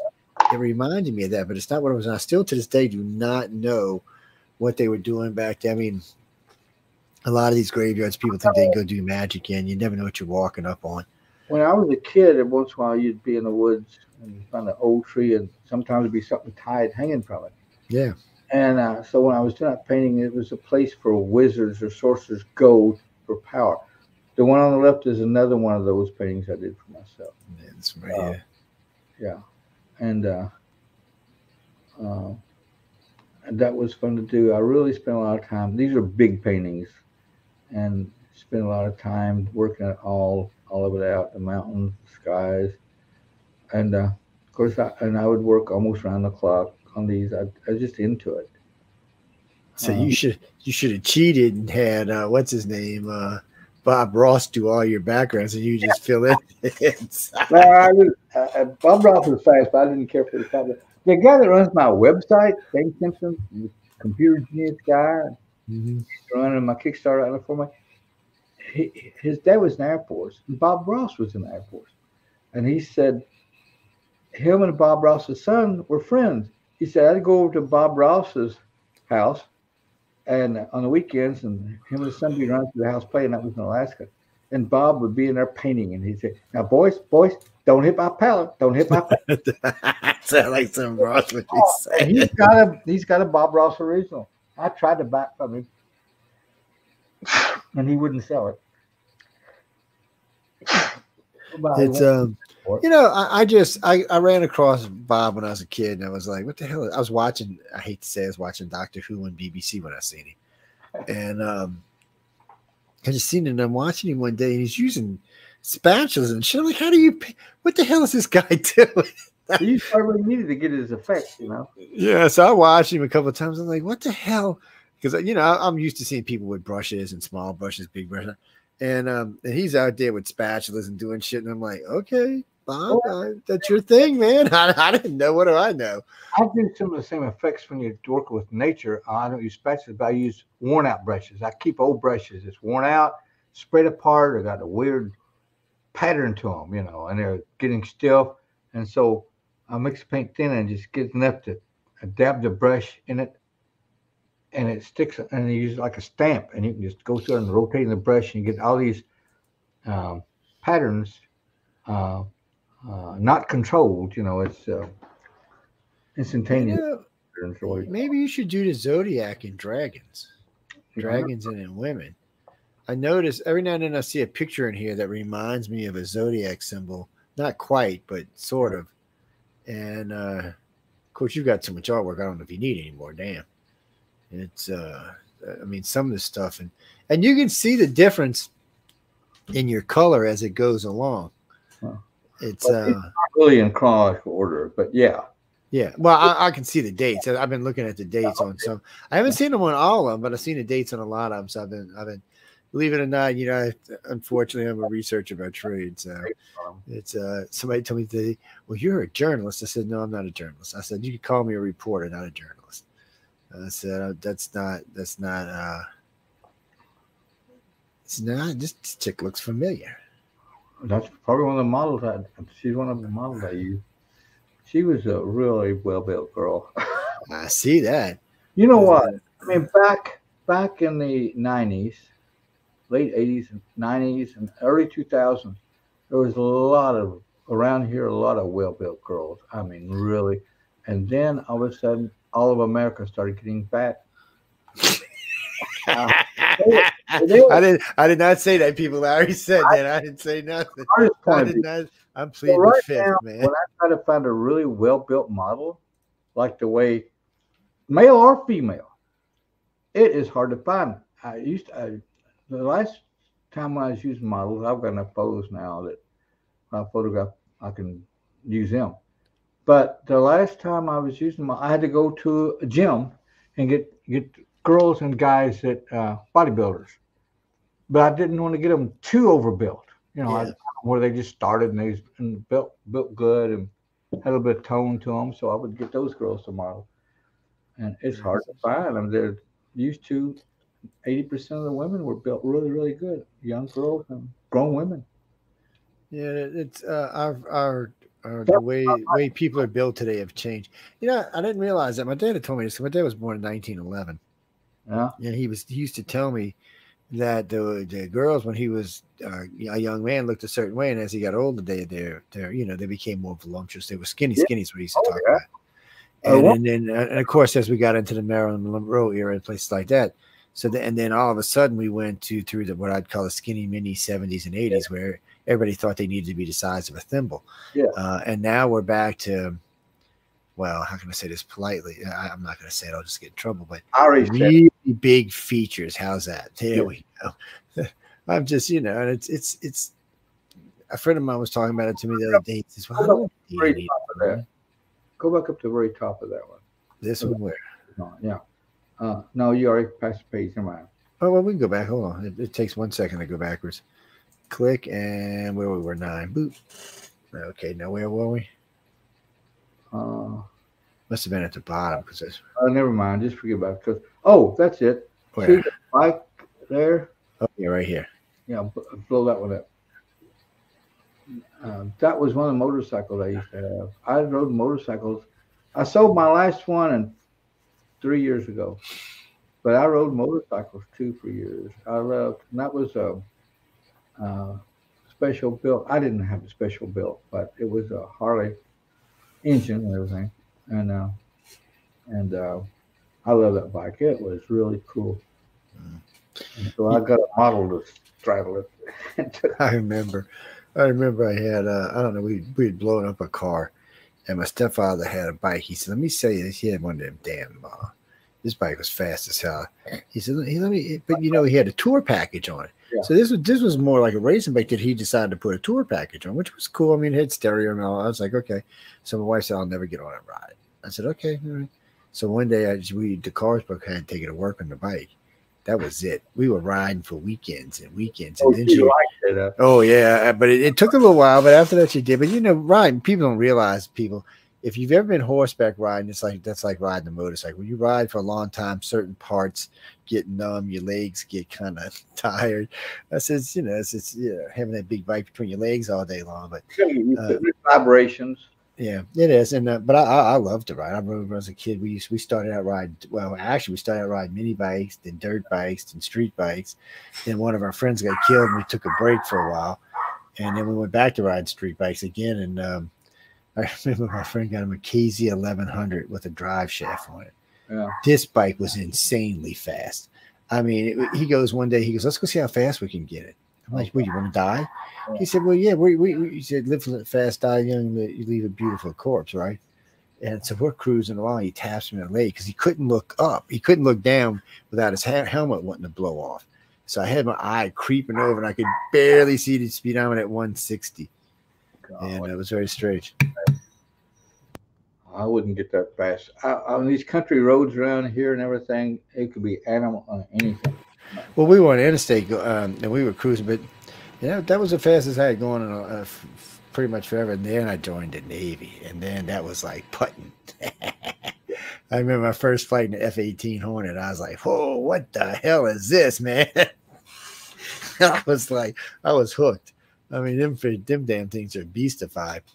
And I wish I got to fly in the F-35. That would have been cool. Well, one time I was working at Fort Knox, I had to do illustrations like you're in the gunner seat in a Cobra, and helicopter. Yeah. And I didn't know what it looked like, and I did illustrate things and everything. So they set me up, at Fort Knox. There's Cobras out, so they set me up. Took me for a ride in the Cobra. I sit in the gunner seats, which is right down in front. It's got two seats. The gunner is in front, and the pilot is behind it. And their type of flying in combat is nap of the earth. That means you go treetop high, and when the trees go away, you get down about 20 feet from the ground, and you're flying fast. Yeah, you're cruising on. We go into the woods, and he goes right down in these trees, and I said, and it's blowing the leaves and stuff, the blades, and I'm like, like I talked to him on the radio, I said, what if you hit a limb where that crashes? He said, oh, the blades can click off anything the size of a broomstick. He said anything bigger than a broomstick can get dangerous. Yeah, you can too. Yeah, and then he tells me, he said, your target is up front, and the tank sitting way out there in the woods on a little clearing on a hill. And I couldn't see it, and I kept looking. He finally pointed. He said, no, you're not looking far enough. And then I saw this speck out there, and I recognized it as a Soviet tank. They had some T-62s and stuff. Yeah. I was at Fort Knox, and Russian tanks, and I recognized it. And I thought, God. He said, what we do, we shoot a missile from here, a wire-guided missile. You would guide it in, and he said, then quick as it hit, or you knew it was going to hit, he said, then I will tilt my rotor blades, cut the wire in half, and we haul ass out of here. And I was like, that's pretty cool, man. That'd be fun being a Cobra pilot, but scary. Ain't that? Them pilots do some crazy stuff. Oh, girls and guys, we got to go. It's midnight. It's past the witching hour. It's 1:05 where I'm at. We have a show following us, unfortunately. So, yeah, Spaced Out Radio with Dave Scott is on. So as soon as we leave, he'll be up and running. I hope you enjoyed this. Everybody on Roku Television, I hope you enjoyed this. Don't forget now, we posted the Kickstarter. So be sure if you can't find it, you can always come back here and find it in here. But I would just type in Larry Elmore Kickstarter 2023. And I don't think you have any problem finding it. I'll post it tomorrow. When I get to the websites, I'll post it tomorrow. Because I got some television work I got to do tomorrow. So while I'm doing that, I'll post it. Also, just go by his website, check it out. He's got tons of stuff there, all kind of stuff for sale. I don't know. Clara had asked me a little while ago, and I forgot to ask you. She wanted to know if you had any oil paintings for sale. I've got probably 20 paintings here in the house, and these are the ones that my wife and I decided. Yeah. And the one I'm working on now, and the one I'm going to work on next are keepers. As far as me having a bunch of oil paintings for sale, not anymore. Nah, you missed out. That's all I can tell y'all guys. I don't know. Maybe you can write to him and bribe him. If you give him enough money, he might help you out. Maybe still on the Corvette. So 50 grand for his next painting. That's big paintings. And I just it's a lot of work. I could do a smaller painting at a reasonable price. Yeah. But at the reasonable price should still be $10,000. You ain't pay that, but I'm getting old. I'd like to paint for myself a while before I go. So I recognize. So I've seen what she once done. We were watching this TV series out of Australia where they were showing you how to lease your house out. Well, in one of the houses, big huge mansion in the house, the woman had full-size pictures of her nude laying down. Yeah. Just different rooms. Wow. So she said, "This is what." So that's what you. All I can tell you is write to him. Go to LarryElmore.com. He's got an email there and write to him. That's all I can tell you. Well, we can't discuss that on the air because we don't even know you. So you just want to get naked for the man and let him paint you. That ain't going to be cheap. $50 grand is what I'm thinking. No. Well, no, I want a commission to make it 65 grand. Wow. You should have called me up back then. I'd have stopped everything for that money. And Larry knows what he's doing. Well, you want a good painter, you got to get a good artist. Actually, you know, Denise, I might do that one day. So Echo Chernick's got what I call the bad girl set of pictures. I shouldn't say pictures, artwork. yeah. I'll have to have you all on together. We can do the naughty girls. Yes, we'll have to make it like R21 or something for that show. But it's if you want, I will set this up in the near future. I'll write to Larry and everybody else. But if you want to send in a picture of a dragon to get in this contest, you can. And well, no, the professionals aren't going to be judged. Theirs is just going to be worked so that y'all can see it, and it'll probably go up for something. But theirs is going to be more so you can just get an idea what you want to do. Yes. Anyway, we got to go, Larry. Thanks for hanging out with us tonight. You are always fabulous. Again, go to LarryElmore.com. Check all his artwork out there. We went through 9 pages tonight. So there's a lot of good stuff there. A lot more to go through. You know, just be sure to check him out. Again, if you really, really, really, really want to meet him in person, all I can tell you is submit to writersofthefuture.com. If you win, you'll be flown out to LA and wine and dine. Well, not wine and dine, but I'm going to tell you a little secret, okay? You're going to work your ass off this week you're out there. I'm not going to lie to you. You're going to come away with a profound different understanding of both art and writing if that's what you're out there. I've watched all these people. I've watched like the first year I went was a double year after COVID. And I watched these people. They left profoundly different. They had a much better understanding, not just how art works or the concepts, but also in the financial lens and how you should maybe charting your life for a better. Well, yeah, because they give you an idea where you should start and how you should follow. And should you follow your heart? Should you follow the corporate? Should you, different strokes for different folks. But anyway, all that stuff's available out there. They would do just too much to learn to talk about. So you have to win. Go out and win. Like I said, it's 12 winners a year. 4 chances a year to do it. If you're talented, you'll get in there. There's some talented people. I'm not going to lie to y'all, though. There's a lot of talented people that submit. But there is a good side to this. Win, lose, or draw. A lot of times, if you don't make the cut, sometimes one of the judges will write back to you and give you suggestions on how you might have a better chance next time. Yes. Can you actually believe that? Or you might get a runner-up or something like that. And I'm just saying they want to see y'all win. They really want to see y'all win, and they want you to come meet him and talk to him. Don't get frustrated and don't give up. Keep putting your artwork and your novels out there. And I like to add one more thing. I remember riding back to the airport to catch my flight home after it was over with, after the ceremonies and everything. And one of the girls, women, was riding back with me in a car, and she said. She was one of the writer winners, and she was 62 years old, I guess. Mm-hmm. She said, I've been for a few years, not for 60 years, but a few years, she'd been submitting to the Writers of the Future, and so she was a winner, and she was tickled to death, and her book was going to be published in that big book, and then I hope that will help launch a career, and so I hope it will for them.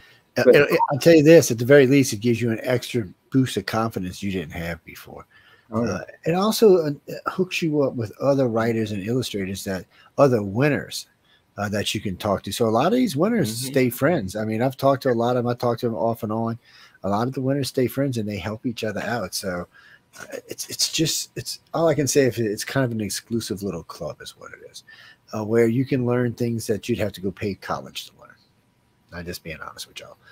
A lot of the stuff that gets started, you have to take a course, and it's so compressed. There's so much that goes on.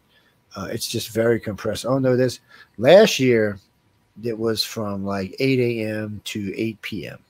Yes, nonstop. I don't know, probably change it up a little bit this year, but it was intense. But that's what you're there for. You got a week to learn everything they got to teach you, and besides, you know why I like to go, people? Because I'm hoping I'm meeting the next sci-fi writer or the next sci-fi illustrator.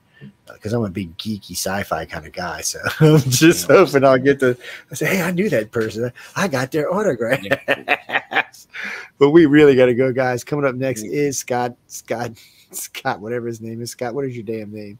Spaced Out Radio with Spaced Out Scott. Oh, shit. Man. Thank God I can't get fired, man. Thank God they can't fire me. It's your station. How you going to get fired? That's what I'm saying. Thank God they can't fire me. But Michelle will give me help. Trust me on this. Anyway, guys and girls, Larry, again, thanks for coming in. Be sure to check him out on his websites and his Kickstarters. Give a good kick there. Give a good kick there. That's exactly the point. Thank you. Thank you. Jace, nice having you on. Nice. Anybody else? Listen, I hope y'all enjoyed the show tonight. I know we covered a lot of different topics in a lot of different areas. Again, if you want to talk to Larry, the best thing to go is go to his website and write to his email from there. On that note, ladies and gentlemen, I hope everyone has a wonderful, fabulous, spacious, great weekend. I'm going to be working on software all weekend, so that's my weekend. On that, good night and stay tuned for Spaced Out Radio. Whoa, whoa, whoa.